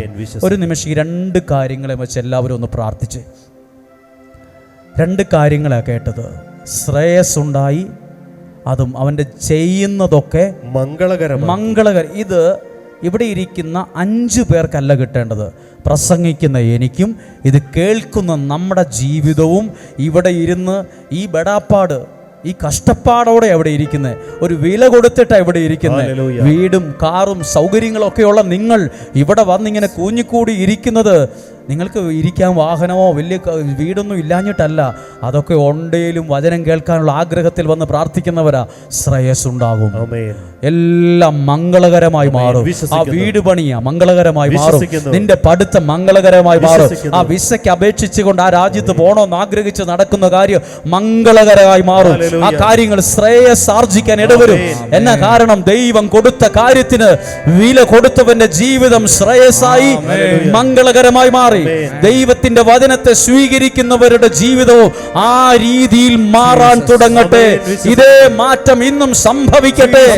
ഹല്ലേലൂയ. രണ്ട് കരങ്ങളുമായി ഇരുന്നു കൊണ്ട് തന്നെ ഒന്ന് ഉയർത്തിപ്പിടിച്ച് ഒരു നിമിഷം എല്ലാ അധരങ്ങളും തുറന്നൊന്ന് സ്തുതിച്ച് പ്രാർത്ഥിച്ച് ഹല്ലേലൂയ. എല്ലാ അധരങ്ങളും തുറന്ന് കർത്താവേ ശ്രേയസാർജിക്കാൻ മംഗളകരമാകാൻ ഇടയാക്കണമേ. ഈ ജനത്തിന്റെ ജീവിതവും ഭാവിയും ശ്രേയസ്സും മംഗളകരവുമായി തീരട്ടെ. ഈ യുവതി യുവാക്കളുടെ പ്രാർത്ഥനകൾ അപ്രകാരം അനുഗ്രഹിക്കപ്പെടട്ടെ, അപ്രകാരം അനുഗ്രഹിക്കപ്പെടട്ടെ. ഹല്ലേലൂയ. കരങ്ങളെ താഴ്ത്താം. മംഗളകരമായി ശ്രേയസാർജിച്ചു. ഇനി അടുത്തൊരു ഭാഗമാണ് 5-ാമത്തെ വാക്യം, അതിൻ്റെ 2-ാമത്തെ ഭാഗം വായിക്കുകയാണ്. അവന്റെ വീട്ടിലും വയലിലുമുള്ള കർത്താവ് ജോസഫിനെ ഓർത്ത് അവന്റെ വീടിനെ അനുഗ്രഹിച്ചു. എന്തിനെ അനുഗ്രഹിച്ചു? വീടിനെ. ഒരാളല്ലേ ദൈവം കൊടുത്ത സ്വപ്നത്തിന് വില കൊടുത്ത ഒരൊറ്റയാളാണ്. ഇപ്പോൾ അവനെ അനുഗ്രഹിച്ചു എന്നാണോ അവൻ്റെ വീടിനെ കൂടി അനുഗ്രഹിച്ചു എന്നാണോ? ദൈവത്തിനും ദൈവവചനത്തിനും വില കൊടുക്കുന്ന ഒരാളായിരിക്കും നിങ്ങളുടെ വീട്ടിലുള്ളത്. നിങ്ങളെ ഓർത്ത് ദൈവം നിങ്ങളെ മാത്രമല്ല അനുഗ്രഹിക്കുന്നത്, നിങ്ങൾ ഉൾപ്പെടുന്ന നിങ്ങളുടെ വീടിനെ. നിങ്ങളുടെ വീട് എവിടെയാ? വീട് അങ്ങ് ദൂരാണ്, വീട് ഒത്തിരി അകലെയാണ്. ആ വീടിനെ ദൈവം അനുഗ്രഹിക്കും. ഹല്ലേലൂയ. നിങ്ങളുടെ വീട് മനസ്സിൽ കണ്ടേ. ആ വീട്ടിൽ നിങ്ങൾ പറയോ ഒരു സ്വസ്ഥതയില്ലല്ലോ, ഒരു സമാധാനമില്ലല്ലോ, എന്നും വഴക്കാണല്ലോ. ഇവിടെ ഇരുന്ന് പ്രാർത്ഥിക്ക്. വചനം കേൾക്കുന്ന എൻ്റെ ജീവിതം കാരണം ഈ പ്രാർത്ഥന കൊണ്ട് എൻ്റെ വീടിനെ ഒന്ന് അനുഗ്രഹിക്കണമേ. Hallelujah, hallelujah. ഈ അനുഗ്രഹമുള്ള വീടിനെ നമ്മുടെ വീട്ടിൽ വരുന്നവർക്ക് പെട്ടെന്ന് പിടികിട്ടും. നമ്മുടെ വീട്ടിൽ ഒരാൾ വന്ന് കുറച്ചു നേരം മിണ്ടി പറഞ്ഞ് പോകുമ്പോൾ അവർ പറയും, എന്തോ ആ വീട്ടിലുള്ളവരെല്ലാം ഒരു സുഖമില്ല, എന്തോ ഒരു പ്രശ്നമുണ്ട് അവരുടെ വീട്ടിൽ. എന്നാന്നറിയില്ല, ഒന്നും കണ്ടിട്ടല്ല. ആ ദൈവാനുഗ്രഹമുള്ള വീട്ടിൽ നിന്ന് 10 മിനിറ്റ് കഴിയുമ്പോൾ സാധാരണ മനുഷ്യനെ പിടികിട്ടും, ഇതൊരു അനുഗ്രഹമുള്ള വീടല്ല, എന്തോ ഒരു പ്രശ്നമുണ്ട്, എന്തോ ഒരു സ്നേഹക്കുറവ് ഇവർ തമ്മിലുണ്ട്, എന്തോ വഴക്കാണ് ഇവിടെ. ഒരാളും പറയാതെ പിടികിട്ടും. ചില വീട്ടിൽ ചെന്ന് പറയുമ്പോൾ നമ്മൾ തിരിച്ചു പോകുമ്പോൾ പറയും, എന്തൊരു സ്നേഹമാണ് അപ്പനും അമ്മയും മക്കളും തമ്മിൽ. അതുപോലെ നമ്മുടെ വീട് ഒന്നായിരുന്നെങ്കിൽ. നിങ്ങളുടെ വീട് ദൈവാനുഗ്രഹം ഉള്ളതാണെന്ന് നിങ്ങളുടെ വീട്ടിൽ വരുന്ന പലരും അടക്കം പറയാൻ ഇടവരട്ടെ. നിങ്ങളുടെ വീട്ടിൽ വന്ന് പോകുന്നവർ എന്തോ വലിയ വീടുണ്ട്, എന്തൊരു വീടാ അത്, അതിനകത്ത് മുഴുവൻ ഒരു ഇരുട്ടാ, പറയാനിടയാകാതിരിക്കട്ടെ. വീട് ചെറുതാണേലും നല്ലൊരു ഐശ്വര്യമുള്ളൊരു വീടാണല്ലോ ഇത്. നിങ്ങളിത് കൊടുക്കണ്ട കേട്ടോ. ജോസഫ് എന്ന വ്യക്തി ദൈവം കൊടുത്ത സ്വപ്നത്തിന് വില കൊടുത്തപ്പം അവനെ മാത്രമല്ല ദൈവം അനുഗ്രഹിച്ച്, അവൻ്റെ വീടിനെ ദൈവം അനുഗ്രഹിച്ചു. അങ്ങനെ എഴുതിയിട്ടുണ്ടോന്ന് ഉറക്കിയൊന്ന് വായിച്ചേ. ജോസഫിനെ ഓർത്തു. പ്രാർത്ഥിക്കുന്ന നിങ്ങളെ മനുഷ്യർ ഓർത്തില്ലേലും ദൈവം ഓർക്കും. ദൈവം ഓർക്കും. ഓർത്തിട്ട് കർത്താവ് അവന്റെ വീടിനെ അനുഗ്രഹിച്ചു. പിന്നെയോ അത്രയും തീർന്നില്ല. അവന്റെ വീട്ടിലും വയലിലുമുള്ള എല്ലാറ്റിന്റെയും മേൽ കർത്താവിന്റെ അനുഗ്രഹം. അവന്റെ വീടും പറമ്പും പറമ്പിലുള്ളതിന്റെ മേലും ദൈവാനുഗ്രഹമുണ്ടായി. ഇത്രയും വലിയൊരു അനുഗ്രഹം ഉണ്ടാകാൻ പുള്ളി 2:30 എഴുന്നേറ്റിട്ടില്ല, 3 മണിക്ക് എഴുന്നേറ്റിട്ട് വലിയൊരു പ്രാർത്ഥന ചൊല്ലിയില്ല. ഒറ്റ കാര്യം ചെയ്തുള്ളൂ, ദൈവം കൊടുത്ത 2 സ്വപ്നത്തെ അത് സന്തോഷത്തോടെ സ്വീകരിച്ചു. ദൈവം കൊടുത്ത വചനത്തെ സ്വീകരിക്കുന്നവനെ ദൈവം എല്ലാവരേക്കാൾ കൂടുതൽ അനുഗ്രഹിച്ചുയർത്തിയിരിക്കും. വിശ്വസിക്കുന്നു ഇത്? എഴുതിയിട്ടുണ്ട്. അവൻ്റെ പറമ്പിനി അടുത്തത് 8-ാമത്തെ വാക്യം, 6-ാമത്തെ വാക്യം. അവൻ തന്റെ വസ്തുക്കളെല്ലാം ജോസഫിനെ ഭരമേൽപ്പിച്ചതിനാൽ ഭക്ഷണത്തിലല്ലാതെ മറ്റൊന്നിലും അവന് ശ്രദ്ധിക്കേണ്ടി. എല്ലാ കാര്യവും ഇപ്പൊ ആരെ ഭരമേൽപ്പിച്ചു? ജോസഫിനെ. എല്ലാ കാര്യത്തിന്റെയും കൺട്രോൾ ഇപ്പൊ ആ മെയിൻ ഇപ്പൊ ആരായി മാറി? ജോസഫ്. ആ വീടിന്റെ മെയിൻ സ്ഥാനത്ത് പുള്ളിയെത്തി. ഹല്ലേലൂയ. ഒന്നാമനാകാൻ പുള്ളി ഒന്നും ചെയ്തില്ലല്ലോ, പക്ഷെ ഒന്നാമനായി. ആമേൻ. ഒന്നാമനാകാൻ വേണ്ടി മത്സരിച്ച പലരും ജീവിതത്തിൽ ഒരു സ്ഥാനത്തും എത്തിയിട്ടില്ല.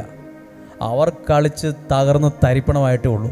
ഇവിടെ ജോസഫ് ആ വീടിൻ്റെ മെയിൻ ആളാകാൻ ഒന്നും ചെയ്തില്ല, പക്ഷെ ദൈവത്തിൻ്റെ കാര്യത്തിന് വില കൊടുത്തപ്പം ദൈവം അവനെ ആ വീടിൻ്റെ 1-ാം സ്ഥാനത്തെത്തിച്ചു. ഇരിക്കുന്ന എല്ലാ പ്രിയപ്പെട്ടവരും കേൾക്ക്, ഒന്നാമനാകാൻ ഒരു കളിക്കും ഒരു രാഷ്ട്രീയത്തിനും ഒരു വലിയ ഒന്നും പോകണ്ട. അതിനെ ആർക്കും ഭാരവെക്കാനും ഏഷണി പറയാനും കുറ്റം പറയാനും താഴ്ത്തി പറയാനും ഒന്നും പോകണ്ട. നിങ്ങൾ ദൈവാനുഗ്രഹത്തിൽ നിൽക്കുക. നിങ്ങളെ ദൈവം ഒരു സ്ഥാനത്തെത്തിച്ചിരിക്കും. വിശ്വസിക്കുന്നോ? ഒരു സ്ഥാനത്ത്, കൊള്ളാവുന്ന ഒരു സ്ഥാനത്ത് ദൈവം നിങ്ങളെ എത്തിച്ചിരിക്കും. അതെത്താനുള്ള കാരണം കഴിവും മാർക്കും സർട്ടിഫിക്കറ്റ് ഒന്നുമല്ല, നിന്റെ മേൽ കിടക്കുന്ന ഒരു അനുഗ്രഹമാണ്. ഈ അനുഗ്രഹം എങ്ങനെയുണ്ടായതാ? ദൈവം കൊടുത്ത സ്വപ്നത്തിന് വില കൊടുത്തപ്പോൾ. ഹല്ലേലൂയ. അതാ ഒരു കാര്യം കേട്ടെ, ദൈവത്തിനും ദൈവവചനത്തിനും ദൈവീക കാര്യങ്ങൾക്കും വില കൊടുക്കുന്നവന് ശ്രേയസ്സുണ്ടാകും. അവൻ ചെയ്യുന്നത് മംഗളകരമാകും. അവനെ ദൈവം അനുഗ്രഹിച്ച ഒരു സ്ഥാനത്ത് എത്തിച്ചിരിക്കും. വിശ്വസിക്കുന്നോ? എങ്ങനെ ആ കരം ഉയർത്തി ഉറക്കെ ഒന്ന് ശബ്ദം ഉയർത്തി പറഞ്ഞ് ഹല്ലേലൂയ, ഹല്ലേലൂയ. ഒരു സ്ഥാനത്ത് എത്തിച്ചിരിക്കും. അടുത്തൊരു പ്രധാനപ്പെട്ട കാര്യമുണ്ട്, ഇത് വളരെ ശ്രദ്ധിക്കേണ്ട ഒരു കാര്യമാണ്. ജോസഫിൻ്റെ ജീവിതവുമായി ബന്ധപ്പെട്ട് ജോസഫിന് ഒത്തിരി നാണം കെടേണ്ടി വന്നു. പുള്ളി ആകെ നാണം കെട്ട് ചമ്മിപ്പോയി. എവിടെ വെച്ചാ? മാർക്കറ്റിൽ വെച്ച്, പട്ടണത്തിൽ വെച്ച്. ആ വാക്യം 37-ാം അധ്യായത്തിൻ്റെ അവസാന ഭാഗത്ത് എഴുതിയിട്ടുണ്ട്. എന്നറിയാമോ? ജോസഫിനെ അവർ പൈസയ്ക്ക് ഇസ്മേല്യർക്ക് വിറ്റു. എങ്ങനെ വിറ്റു? അടിമയായി വിറ്റു. പണ്ട് കാലത്ത് പോത്തിനെ വിൽക്കുന്ന മാർക്കറ്റുണ്ട്, ആടിനെ വിൽക്കുന്ന മാർക്കറ്റുണ്ട്, പശുവിനെയൊക്കെ വിൽക്കുന്ന മാർക്കറ്റുണ്ട്. ഇതുപോലെ മനുഷ്യനെ വിൽക്കുന്ന മാർക്കറ്റുണ്ടായിരുന്നു പണ്ട് കാലത്ത്. വലിയ മുതലാളിമാർ, വലിയ പൈസക്കാർ മനുഷ്യരെ പൈസയ്ക്ക് മേടിച്ചുകൊണ്ട് പോകും. വണ്ണമില്ലാത്തവനെ ഒന്നും മേടിക്കത്തില്ല, നല്ല ശരീരമുള്ള ആരോഗ്യമുള്ള മനുഷ്യരെ മേടിച്ചുകൊണ്ട് പോകും. അത് ഞാൻ വായിച്ചു കേട്ടതനുസരിച്ച് വലിയ മുതലാളിമാർ വന്ന് ശരീരത്തിങ്ങനെ കുത്തി നോക്കുമെന്നാണ് പറയുന്നത്. നമ്മൾ പശുവിനെയൊക്കെ അടിച്ചു ഇടിച്ചൊക്കെ നോക്കുന്ന പോലെ മനുഷ്യനിങ്ങനെ കുത്തി, ഇവന് ഉറപ്പുള്ള ശരീരമാണ്, ഇവനെ കൊണ്ട് രാവിലെ തൊട്ട് വൈകുന്നേരം വരെ പണിയെടുപ്പിക്കാൻ പറ്റുമോ? അപ്പം നിർത്തുന്നത് വസ്ത്രം ധരിച്ചല്ല, അടിവസ്ത്രം മാത്രം ധരിച്ചായിരിക്കും.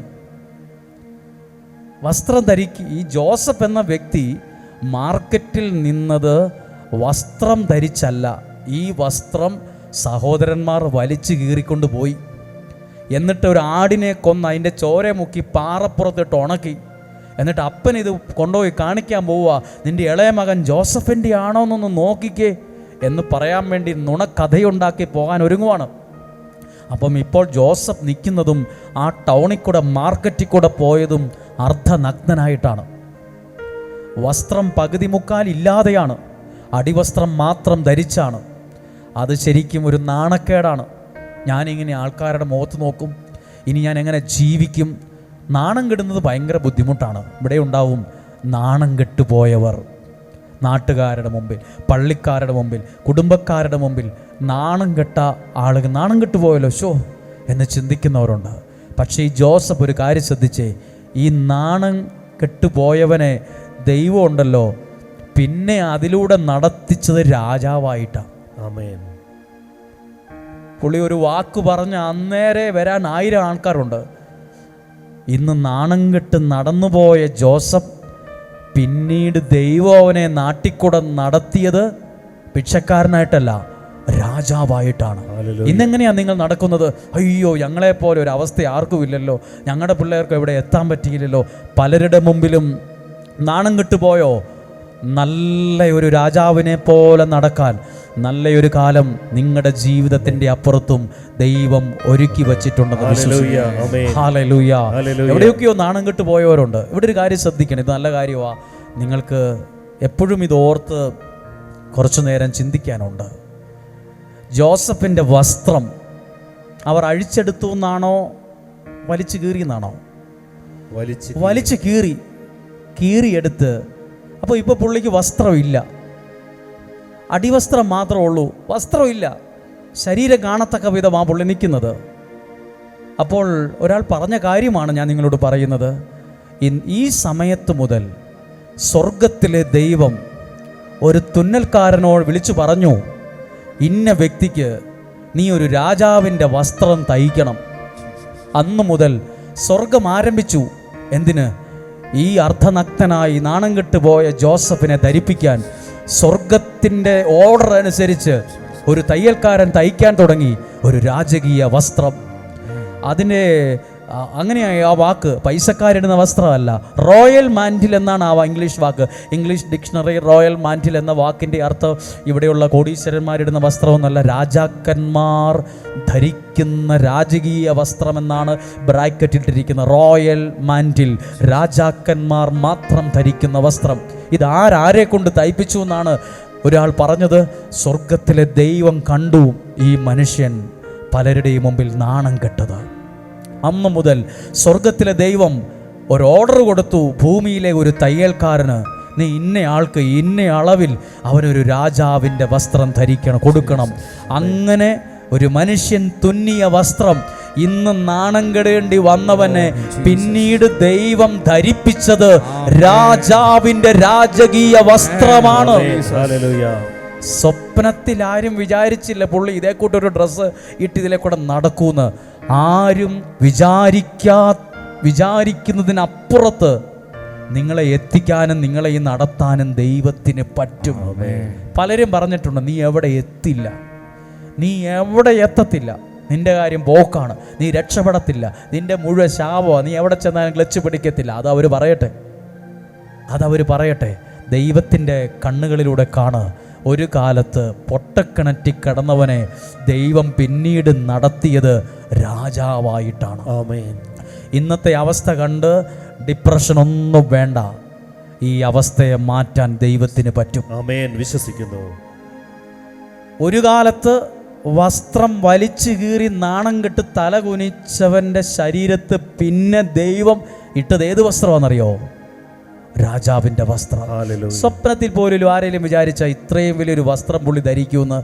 ആരും വിചാരിക്കുന്നതിനപ്പുറമായി, പ്രതീക്ഷിക്കുന്നതിനപ്പുറമായി നിങ്ങളെ എത്തിക്കാനും രക്ഷപ്പെടുത്താനും നടത്താനും ദൈവത്തിന് പറ്റും. വിശ്വസിക്കുന്നു. ഹല്ലേലൂയ. അന്ന് ശബ്ദമുയർത്തി പറഞ്ഞേ ഹല്ലേലൂയ. ശബ്ദമുയർത്തി പറഞ്ഞേ ഹല്ലേലൂയ. ഹല്ലേലൂയ. ഇത്ര നല്ല അനുഗ്രഹം പുള്ളിയുടെ ദേഹത്ത് വരാൻ എന്നാ ഇത്ര കാരണം? രണ്ട് കാരണമുള്ളൂ. ദൈവം കൊടുത്ത 2 സ്വപ്നത്തെ ചവച്ചു തുപ്പി പുള്ളി കളഞ്ഞിട്ടില്ല, പുച്ഛിച്ചിട്ടില്ല. അതിനെ വിശ്വസിച്ച് സ്വീകരിച്ച് എന്തോ പദ്ധതിയുണ്ട്, എന്തോ ഒരു ദൈവാനുഗ്രഹമുണ്ട്.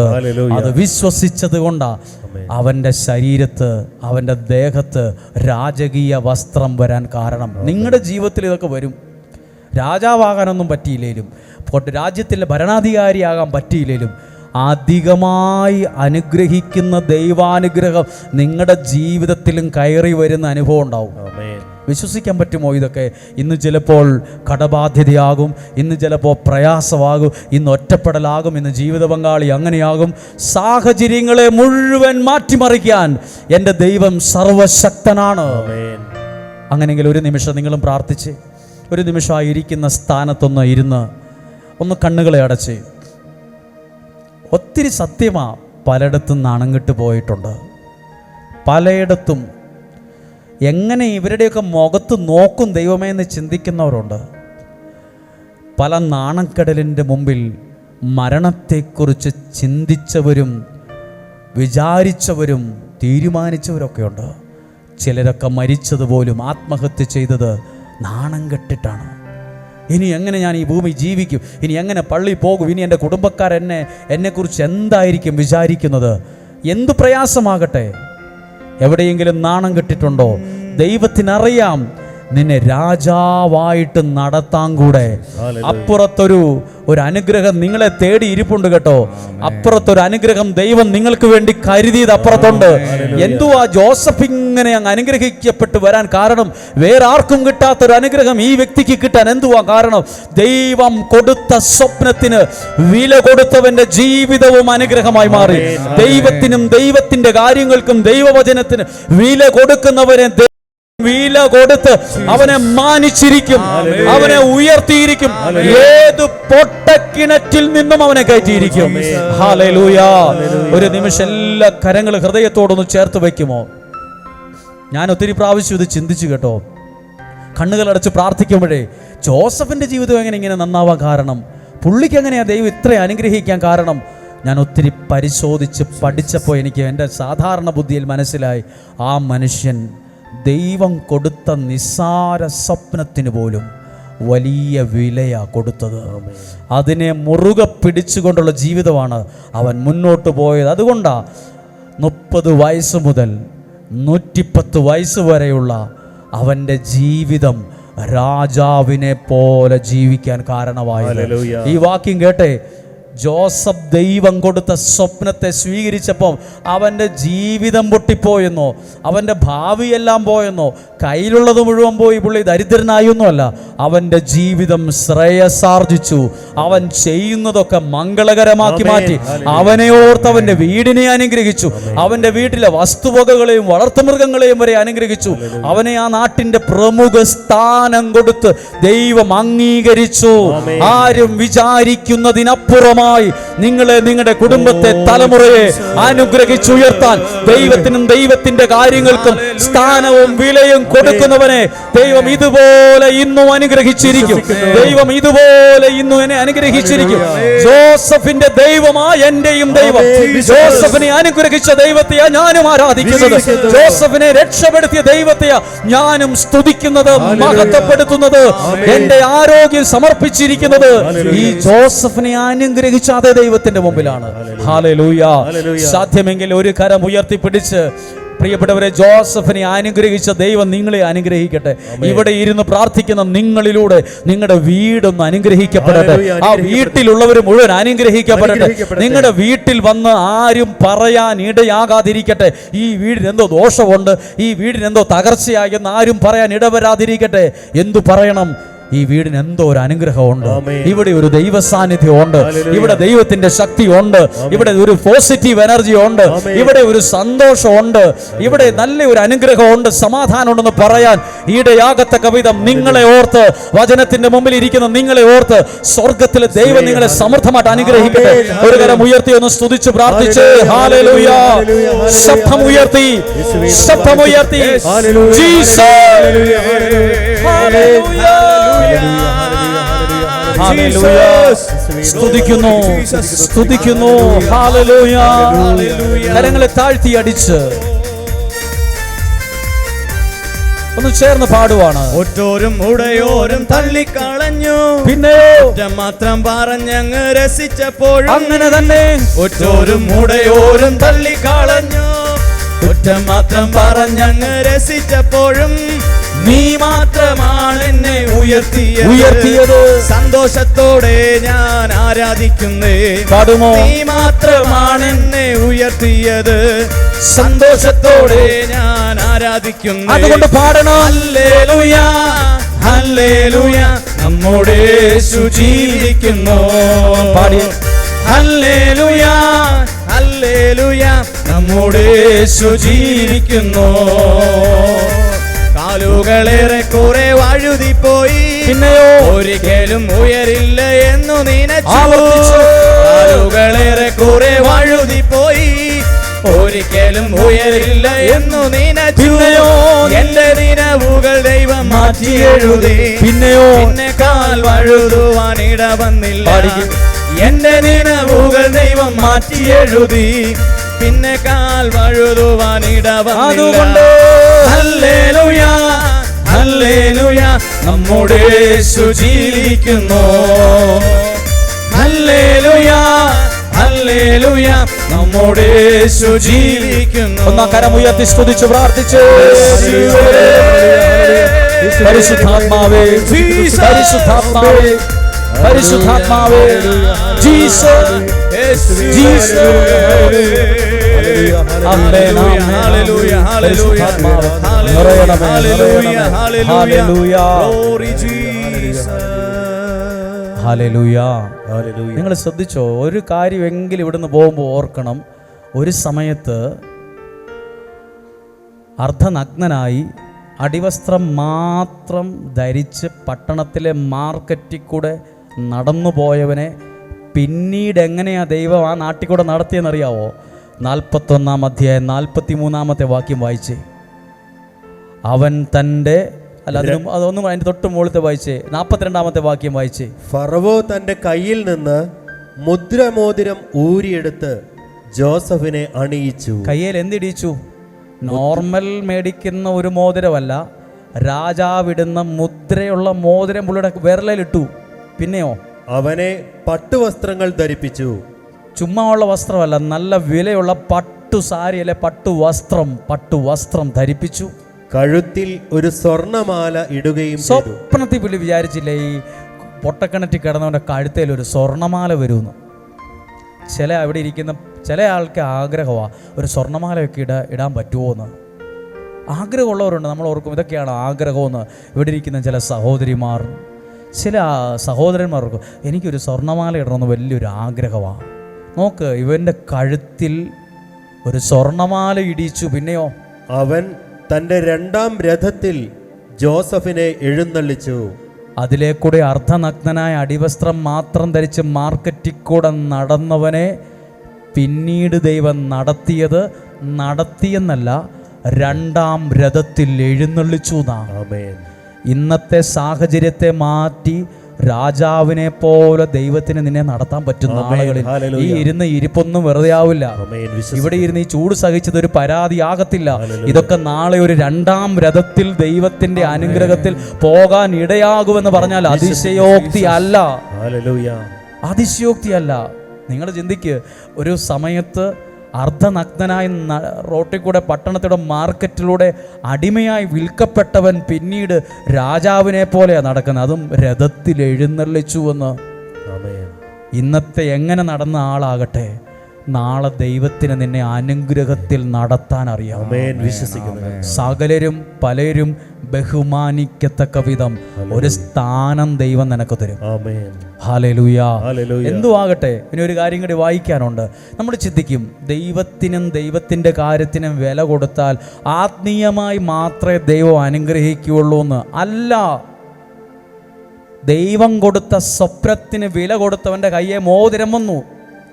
ദൈവം കൊടുത്ത സ്വപ്നത്തിന് വില കൊടുത്തവൻ്റെ ശരീരത്ത് പട്ടുവസ്ത്രം വന്നു. ദൈവത്തിൻ്റെ സ്വപ്നത്തിന് വില കൊടുത്തവൻ്റെ കഴുത്തേൽ ഒരു മാല വന്നു. ദൈവത്തിൻ്റെ സ്വപ്നത്തിൻ്റെ ആ വില കൊടുത്തവനെ ദൈവം എഴുന്നള്ളിക്കാൻ പറ്റിയൊരു വാഹനം കൊടുത്തു. ആത്മീയമായി മാത്രമല്ല ഈ ചൂടും ആവിയും സഹിച്ച് ഇവിടെ ഇരുന്ന് വചനം കേൾക്കുന്ന നിങ്ങളെ പകുതിയെങ്കിലും ആയിരിക്കും നിങ്ങൾ കേട്ടത്. ആത്മീയമായി മാത്രമല്ല, ഭൗതികമായി കൂടി ദൈവം നിങ്ങളെ അനുഗ്രഹിച്ചിരിക്കുന്നു. ഹല്ലേലൂയ. അല്ലെങ്കിൽ ഒരു ഭാഗത്ത് മാത്രമല്ല അനുഗ്രഹം. ദൈവത്തിൻ്റെ കാര്യത്തിന് വില കൊടുക്കുന്നവനെ ആത്മീയമായി മാത്രം, അവന് പ്രാർത്ഥനയ്ക്കുള്ള ഒരു വരം, കൗൺസിലിങ്ങുള്ള ഒരു വരം, രോഗശാന്തിക്കുള്ളൊരു വരം മാത്രമല്ല ദൈവം കൊടുക്കുന്നത്, അവനെ ഭൗതികമായും. ഇവിടെ എഴുതിയിട്ടുണ്ട്, ഒരു മാല പോലും ഒരു മോതിരം പോലും ഇല്ലാത്തവൻ്റെ കയ്യിൽ രാജാവ് ധരിച്ചിരുന്ന മുദ്രമോതിരം വിരളെ വന്നു.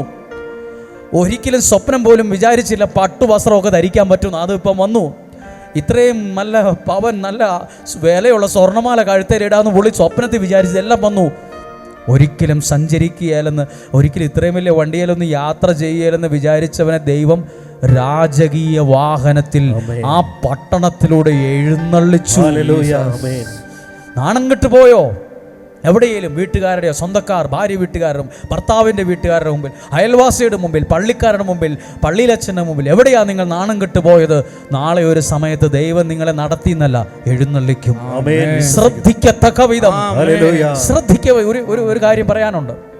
ഒരു ദിവസം പള്ളിയിൽ കുർബാന കഴിഞ്ഞ് പോയപ്പോൾ ഒരാൾ പറഞ്ഞതാണ്, അദ്ദേഹം ഒരു പുതിയ വാഹനം മേടിച്ചു. സെക്കൻഡ് അല്ല, പുതിയ വാഹനം, നമ്പർ പോലും കിട്ടാത്തൊരു വാഹനം മേടിച്ചു. നല്ല വിലയുള്ള 35 ലക്ഷം രൂപ ഓളം വിലയുള്ള വാഹനമാണ് മേടിച്ചത്. പള്ളി മുറ്റത്ത് കൊണ്ട് കുർബാന കഴിഞ്ഞ് അച്ഛനെ കാത്തു നിൽക്കുക, അത് വെഞ്ചരിച്ച് പ്രാർത്ഥിക്കാൻ. അപ്പോൾ പള്ളിയിലെ ആൾക്കാരൊക്കെ ഇങ്ങനെ നോക്കുക, ഇതാരുടെ വണ്ടിയാ?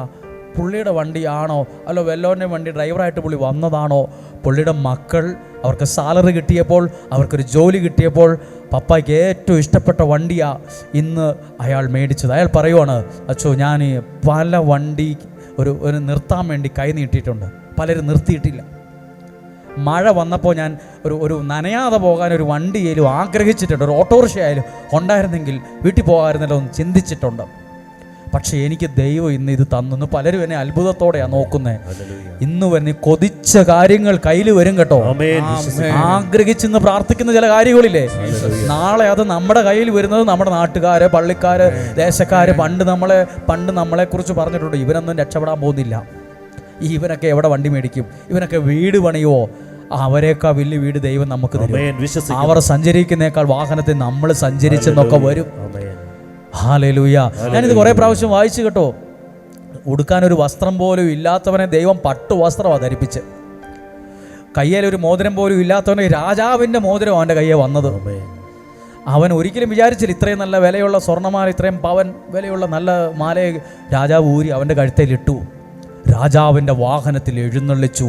നോക്കൂ, ദൈവം കൊടുത്ത സ്വപ്നത്തിനും ദൈവത്തിൻ്റെ വചനത്തിനും വില കൊടുക്കുന്നവനെ ആത്മീയമായിട്ടും മാത്രമല്ല അപ്പുറത്ത് ഭൗതികമായും അനുഗ്രഹിച്ചിരിക്കും. വിശ്വസിക്കുന്നു. നമ്മുടെ ദൈവം ആരാണ്? ആത്മീയമായും ഭൗതികമായും അനുഗ്രഹിക്കുന്ന ദൈവമാണ്. ഇനി ഒരു കാര്യം കൂടെ, ഭൗതികമായി അനുഗ്രഹിക്കുമെന്ന് പറയാൻ ഒരു കാര്യം കൂടെ ഉണ്ട്. 41-ാം അധ്യായം 49-ാമത്തെ വാക്യം വായിച്ചേ. കടൽക്കരയിലെ മണല് പോലെ, ശ്രദ്ധിച്ചു വായിക്കണം, ദാരിദ്ര്യമുള്ള സമയത്താണ്. കടൽക്കരയിലെ മണല് പോലെ, കണക്കറ്റ ധാന്യം, എണ്ണാൻ പറ്റുന്നില്ലെന്ന്, തൂക്കാൻ പറ്റുന്നില്ല, കണക്കറ്റ ധാന്യം ജോസഫ് ശേഖരിച്ചു വെച്ചു. അത് അളക്കാൻ വയ്യാത്തത് കൊണ്ട് അവൻ അളവ് നിർത്തി. അളക്കാൻ പറ്റാത്തത്രയും ധാന്യവും ഗോതമ്പും വന്നു കൂടി. അളക്കാൻ പറ്റാത്തതുകൊണ്ട് പുള്ളി അളവ് അങ്ങ് നിർത്തിയെന്ന്. സാമ്പത്തികമായി അനുഗ്രഹിക്കുന്ന അതിനൊരർത്ഥമുണ്ട് കേട്ടോ. അളക്കാൻ പറ്റാത്തതുകൊണ്ട്, എണ്ണാൻ പറ്റാത്തതുകൊണ്ട് പുള്ളി എണ്ണൽ നിർത്തിയെന്ന്. എപ്പോഴാ സഹോദരന്മാർ മുഴുവൻ അപ്പുറത്ത് പട്ടിണി കിടക്കുമ്പോൾ ദൈവത്തിൻ്റെ സ്വപ്നത്തിന് വില കൊടുത്തവൻ ഒരു ദാരിദ്ര്യവും ഉണ്ടായിട്ടില്ല. അവന്റെ സമ്പത്ത് വർദ്ധിച്ചോണ്ടായിരിക്കുന്നേ. നിന്റെ ഇടതുവശത്ത് 1000-ങ്ങളും വലതുവശത്തുങ്ങളും 10,000-ങ്ങളും വീണേക്കാം, എങ്കിലും നിനക്ക് ഒരു ദാരിദ്ര്യവും ഉണ്ടാവത്തില്ല, ഒരു അനർത്ഥവും ഉണ്ടാകത്തില്ല. ഇത് നിങ്ങൾ ഇന്ന് വീട്ടിൽ പോയി 1-ാം തീയതി കേട്ട വചനമാണ്. ഇത് ഞാൻ പറയുമ്പോൾ ചിലർ ചിന്തിക്കും, ഇതെന്താ ഇങ്ങനെയൊക്കെ പ്രസംഗിക്കുന്നതിൻ്റെയൊക്കെ ആവശ്യമുണ്ടോ? ഞാൻ ഈ ദൈവവചനത്തിൽ കണ്ട കാര്യങ്ങൾ വലിയ വ്യാഖ്യാനിക്കാൻ അറിയത്തില്ലേലും എൻ്റെ അറിവിലും അനുഭവത്തിലും ഞാനിത് നിങ്ങളോട് പറയുക. ദൈവം കൊടുത്ത സ്വപ്നത്തിനെ വില കൊടുത്തവനെ, അവന് കൗൺസിലിങ്ങിലുള്ള 3 വരവും പാട്ട് പാടാനുള്ള 2 വരവും അല്ല കൊടുത്തത്. അവന് സാമ്പത്തികമായി കൂടെ അവൻ്റെ വിരലേലും കയ്യേലും ദേഹത്തും അവൻ്റെ ധാന്യം സാമ്പത്തികമായി കൂടി ദൈവം അവനെ അനുഗ്രഹിച്ചു. ഇവിടെ ഇരിക്കുന്ന നിങ്ങൾക്ക് ഇന്ന് സാമ്പത്തികം പ്രയാസം കാണുമായിരിക്കാം. ചിലപ്പോൾ 1 രൂപ എടുക്കാൻ ബുദ്ധിമുട്ടുള്ള സമയമായിരിക്കാം. നിങ്ങൾ ഈ വചനം കേൾക്കുമ്പോൾ പ്രാർത്ഥിക്കുക, ജോസഫിനെ ദൈവം ആത്മീയമായി മാത്രമല്ല ഭൗതികമായും അനുഗ്രഹിച്ചതുപോലെ ഈ വചനം കേൾക്കുന്ന എന്നെ ആത്മീയമായും ഭൗതികമായും അനുഗ്രഹിക്കണമെന്ന് പ്രാർത്ഥിച്ച് ആത്മീയമായും ഭൗതികമായും ദൈവം അനുഗ്രഹിക്കും. ഹല്ലേലൂയ. ഇനി ശ്രദ്ധിച്ചേ, ഈ പുള്ളിക്ക് ഇത്രയും വലിയ ഭൗതിക അനുഗ്രഹം വരാൻ പുള്ളി ബിസിനസ്സുകാരൻ വല്ലതായിരുന്നോ? ഇദ്ദേഹം ചെയ്ത ഒറ്റ കാര്യമുള്ളൂ, ദൈവം കൊടുത്ത സ്വപ്നം, 2 സ്വപ്നത്തെ അത് ഗൗരവമായി കണ്ടതുകൊണ്ട് അവൻ്റെ ജീവിതവും സാമ്പത്തികമായും എല്ലാം കൊണ്ട് ഒരു നല്ല നിലയിലെത്തി. ദൈവത്തിന് വില കൊടുക്കുന്ന, വചനത്തിന് വില കൊടുക്കുന്ന അമ്മമാരോട് അപ്പന്മാരോട് പറയാ, നിങ്ങളുടെ മക്കൾ ഒരു നിലയിലെത്തും, നിങ്ങളുടെ മക്കൾ ഒരു നിലയിലെത്തും. കാരണം അതാ ഈ ഡെയിലി ബ്ലെസ്സിങ് എന്ന വചനം, ഇത് ഞാൻ ചെയ്യുന്ന ഒരു ശുശ്രൂഷയാണേലും എന്നെ കൊണ്ട് ദൈവം ചെയ്യിപ്പിക്കുന്നതാണ്. അത് 6 മാസം കഴിഞ്ഞപ്പോൾ ഞാൻ ഓർത്ത്, ഇനി എന്നാ പറയാനാ, നാളെ എന്നെ പറയാനാ ഉള്ളത്, അടുത്ത വർഷം എന്നാ പറയാനുള്ളത്. ഇതിപ്പോൾ 2-3 വർഷമായി ഞാൻ ഓരോ ദിവസവും ഓർക്കും, നാളെ എന്നാ പറയും, നാളെ എന്നാ പറയും? ബൈബിൾ മുഴുവൻ പറഞ്ഞു തീർന്നല്ലോ, ഇനി എന്നാ പറയും? അന്നന്ന് വേണ്ടുന്ന ആഹാരം പോലെ ഈ വചനം ലക്ഷക്കണക്കിന് ആളുകളിലേക്ക് എത്തിക്കുന്നുണ്ട്. ഞാൻ വിചാരിച്ചു ഈ ആഴ്ച കൊണ്ട് തീരും, അടുത്ത ആഴ്ച ഒന്നും പറയാനില്ല, എന്ത് പറയാനാ ഉള്ളത്? പക്ഷേ ഇത് സ്വീകരിക്കുന്നവരോടൊരു കാര്യം പറയാനുണ്ട്. എനിക്കൊരു അനുഗ്രഹവും കിട്ടിയില്ല എന്ന് പറഞ്ഞ് നിർത്തിയവരുണ്ട്, ഇത് നിരന്തരം കേൾക്കുന്നവരുണ്ട്. ശ്രദ്ധിച്ചോ, ഈ വചനത്തിന് വില കൊടുക്കുന്നവരുടെ നിങ്ങൾ കാരണം നിങ്ങളുടെ മക്കളെ ഒരു നല്ല നിലയിൽ എത്തിക്കാൻ ദൈവത്തിന് പറ്റും. ഹല്ലേലൂയ, ആമേൻ. ജോസഫ് ഇപ്പം നിൽക്കുന്നത് ഒരു നല്ല നിലയിലാണ്. ഒന്നുമില്ലാണ്ട് നാണം കെട്ട് തലകുനിച്ച് മാർക്കറ്റിൽ നിന്നവനെ രാജാവിൻ്റെ വാഹനത്തിൽ എഴുന്നള്ളിച്ചു എന്നാണ്. ആമേൻ. ഹല്ലേലൂയ. അധികമായി നിങ്ങളെ അനുഗ്രഹിക്കുന്ന ഒരു ദൈവമുണ്ട്. ഹല്ലേലൂയ. ഹല്ലേലൂയ. ഒരു കരം ഉയർത്തി എന്ന് പറഞ്ഞേ ഹല്ലേലൂയ. ശബ്ദമുയർത്തി ഹല്ലേലൂയ. ഇനി ഒരു നല്ല കാര്യമുണ്ട് കേട്ടോ. ദൈവത്തിനും ദൈവകാര്യത്തിനും വില കൊടുത്ത ഒരാളെ മനുഷ്യര് മറന്നാലും ഉണ്ടല്ലോ, തലയ്ക്ക് മുകളിൽ ഇരിക്കുന്ന ദൈവം നിന്നെ മറക്കത്തില്ല. ഹല്ലേലൂയ. അത് വലിയ കാര്യമാണ്. പലരും നമ്മളെ മറക്കും കേട്ടോ, പലരും നമ്മളെ മറക്കും. നമ്മൾ ഒത്തിരി പേരെ മറന്നു. പണ്ട് നമ്മുടെ പരിചയത്തിലുണ്ടായിരുന്ന പലരെയും നമ്മളെ മറന്നു, നമ്മളും മറന്നു. മനുഷ്യന്മാരും മറക്കും. നമ്മൾ ഒരിക്കലും ഞാൻ നിന്നെ മറക്കുകയില്ലെന്ന് പറഞ്ഞവർ ആദ്യം മറക്കും. നിന്നെ ഒന്നും മറന്നിട്ടൊരു ജീവിതം എനിക്കില്ലെന്ന് പറഞ്ഞവർ 5-6 മാസം മുമ്പേ നമ്പറും ബ്ലോക്ക് ചെയ്ത് പോയി കഴിഞ്ഞു.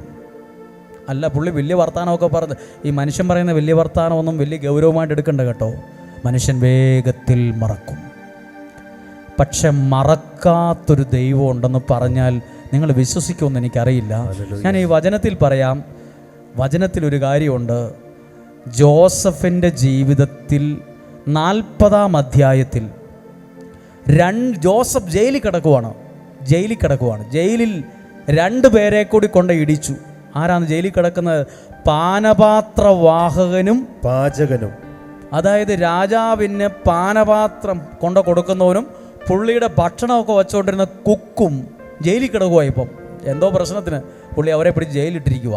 പാചകക്കാരനും പാനപാത്രവാഹകനും ജോസഫ് കിടന്ന ജയിലിൽ കിടപ്പുണ്ട്. ഇവർ 2 പേര് സ്വപ്നം കണ്ടു. ഇത് ജോസഫ് വ്യാഖ്യാനിച്ചു. എന്നിട്ട് ഒരുത്തനോട് പറഞ്ഞു, നാളെ നിന്നെ രാജാവ് മോചിപ്പിക്കും, നീ രാജാവിൻ്റെ അടുത്ത് വീണ്ടും റീ അപ്പോയിൻമെൻറ്റ് നിനക്ക് കിട്ടും, നീ രക്ഷപ്പെട്ടു വന്നോളും എന്ന് ജോസഫ് പറഞ്ഞു. അതുപോലെ സംഭവിച്ചു. അപ്പം ജോസഫ് ഈ മനുഷ്യനോട് പറഞ്ഞു, നിനക്കൊരു നല്ല കാലം വരുമ്പോൾ എന്നെ മറക്കല്ലോ എന്ന് പറഞ്ഞു. നിങ്ങൾ ഇസ്രായേലിൽ പോകുമ്പോൾ എന്നെ മറക്കല്ലോ, നിങ്ങൾ അമേരിക്ക നിങ്ങളെ മറക്കുമോ? നിങ്ങളെ മറക്കാൻ പറ്റുമോ? അങ്ങനെ പുള്ളി ഇപ്പം വിളിച്ചിട്ട് എടുക്കുന്ന പോലുമില്ല. അവിടെ ചെന്നപ്പോഴേ മറന്നുപോയി.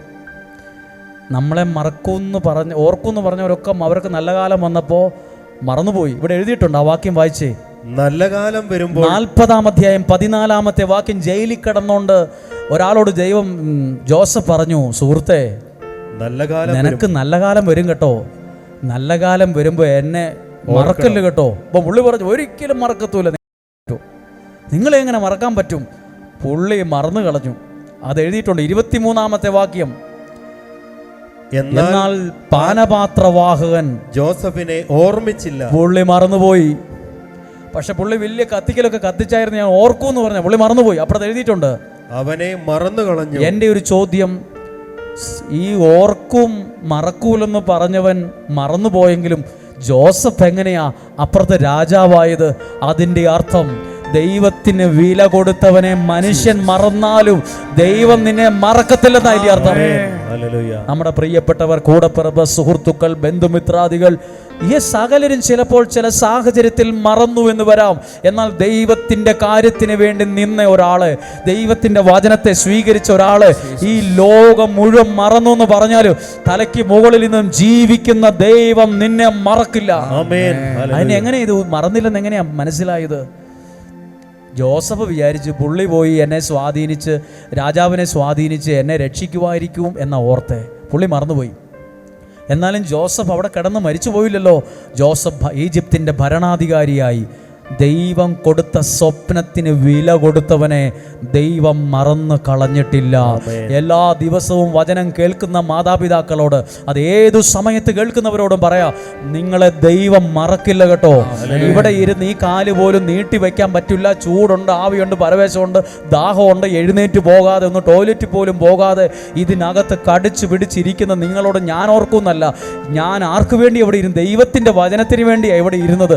അകത്തോ പുറത്തോ മുറ്റത്തോ നിലത്തോ സ്റ്റെയറിന്റെ അവിടെ എവിടെയും ആകട്ടെ, നിങ്ങളെ ഓർക്കുന്നൊരു ദൈവമുണ്ട്, നിങ്ങളെ മറക്കാത്തൊരു ദൈവമുണ്ട്, നമ്മളെ ഓർക്കുന്നൊരു ദൈവമുണ്ട്. മനുഷ്യൻ മറന്നാലും ദൈവം നമ്മളെ മറക്കത്തില്ല. പറഞ്ഞേ ഹല്ലേലൂയാ. ശബ്ദം ഉയർത്തി പറഞ്ഞേ ഹല്ലേലൂയാ. ഒരു കരം ഉയർത്തി ഉറക്കെ പറഞ്ഞേ ഹല്ലേലൂയാ, ഹല്ലേലൂയാ. ഇതെല്ലാം വന്നത് ആർക്കാ? ജോസഫിന്. എന്താ ഈ പുള്ളിക്ക് ഇത്രയും വലിയ യോഗ്യത? ദൈവം കൊടുത്ത കാര്യത്തിന്, ദൈവം കൊടുത്ത ദർശനത്തിന്, ദൈവം കൊടുത്ത സ്വപ്നത്തിന് വില കൊടുത്തവനെ അനുഗ്രഹിച്ചുയർത്തി. ഒരു നിമിഷം നമുക്കെല്ലാവർക്കും ഒന്ന് എഴുന്നേറ്റ് നിൽക്കാമോ?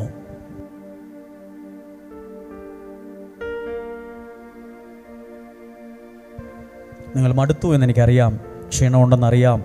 ഈ വചനമൊക്കെ നിങ്ങൾ മുഴുവൻ കേട്ടില്ലായിരിക്കാം, പകുതിയായിരിക്കും മനസ്സിലായത്. സാരമില്ല, നിങ്ങൾക്ക് എവിടെയെങ്കിലും ഒരു വാക്കെങ്കിലും കേട്ടാൽ നിങ്ങൾക്കത് അനുഗ്രഹം. എന്നെ എല്ലാവരും ഒന്ന് ശ്രദ്ധിച്ചേ.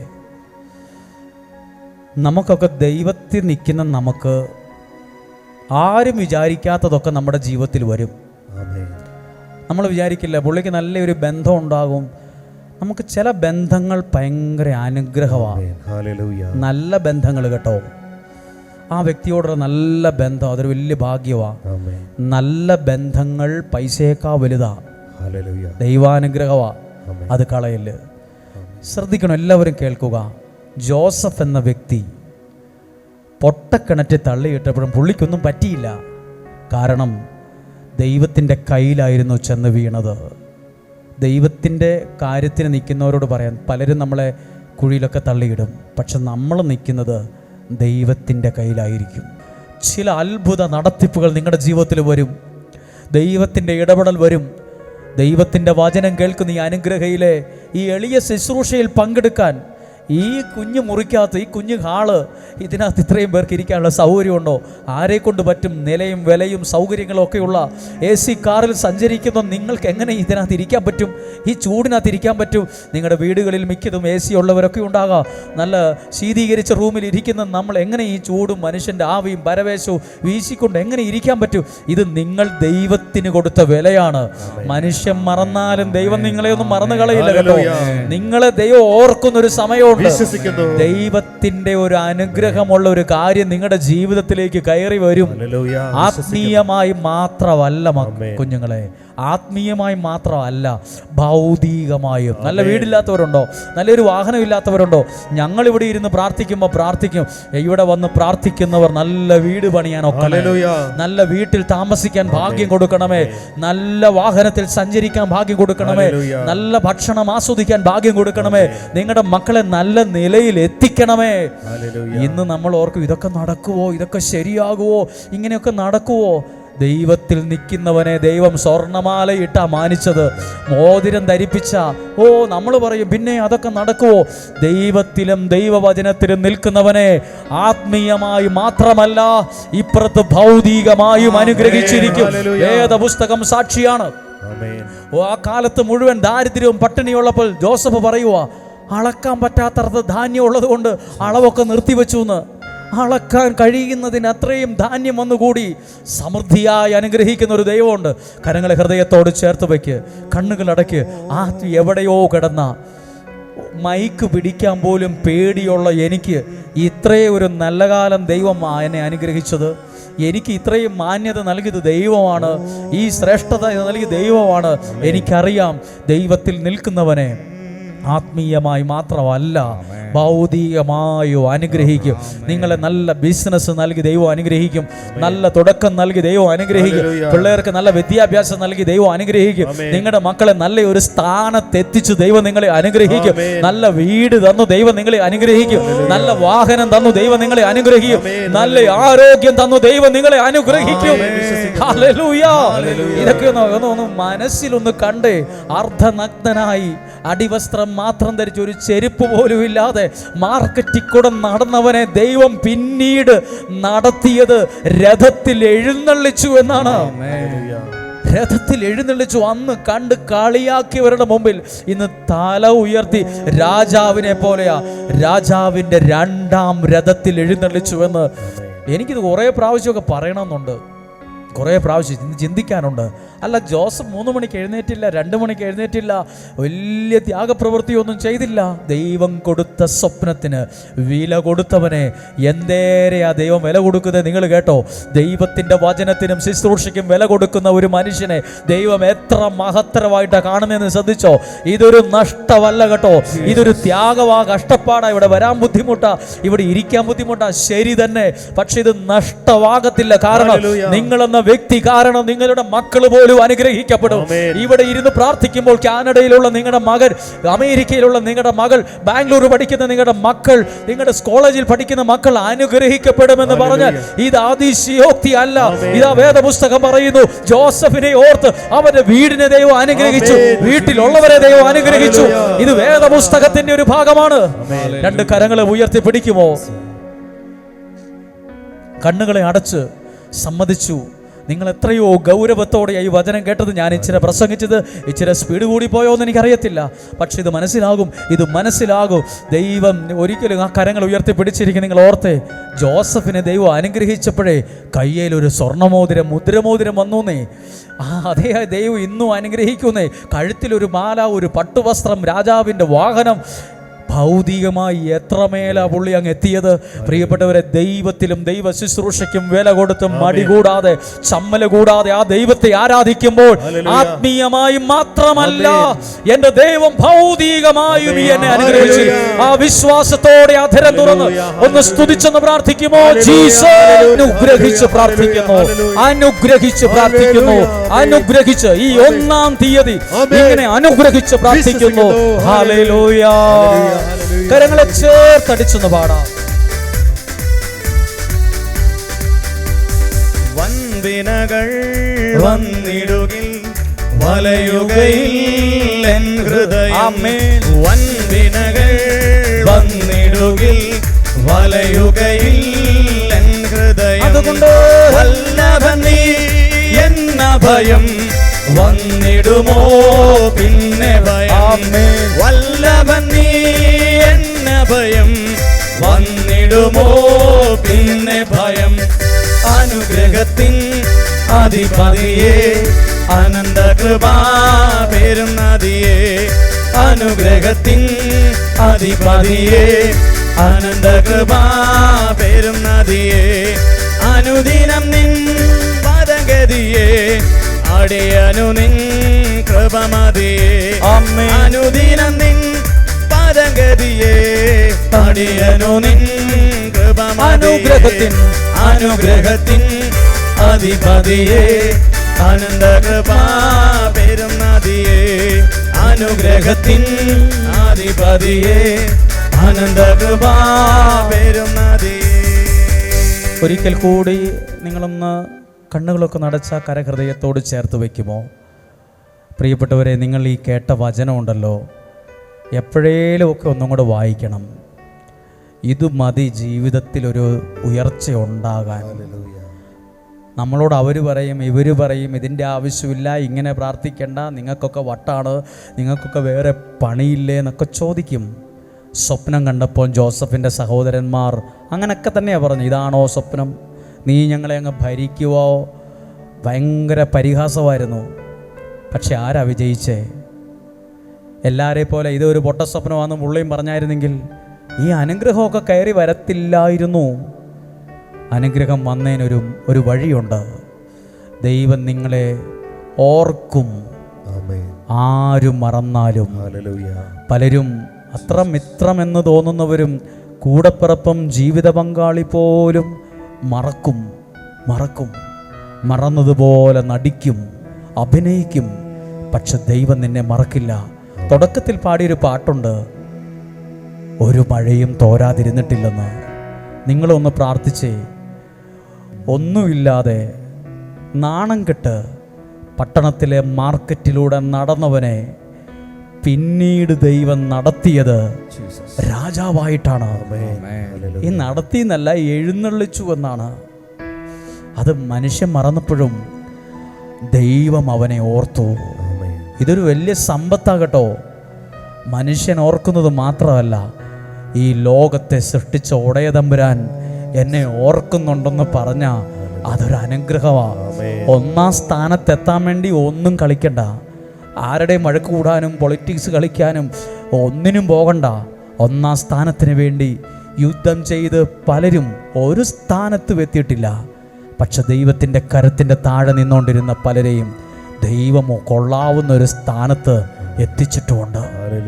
കണ്ണുകളടച്ച് ഒരു മഴയും തോരാതിരുന്നിട്ടില്ല, ഒരു കാറ്റും അടങ്ങാതിരുന്നിട്ടില്ല. ചേർന്ന് പറഞ്ഞേ, ഒരു മഴയും തോരാതിരുന്നിട്ടില്ല, ഒരു കാറ്റും അടങ്ങാതിരുന്നിട്ടില്ല. തിരമാലയിൽ ഈ ചെറുതോണിയിൽ, തിരമാലയിൽ ഈ ചെറുതോണിയിൽ അമരത്തന്നരികെ അവനുള്ളതാ. ഒരു മഴയും തോരാതിരുന്നിട്ടില്ല, ഒരു കാറ്റും അടങ്ങാതിരുന്നിട്ടില്ല. ആമേൻ.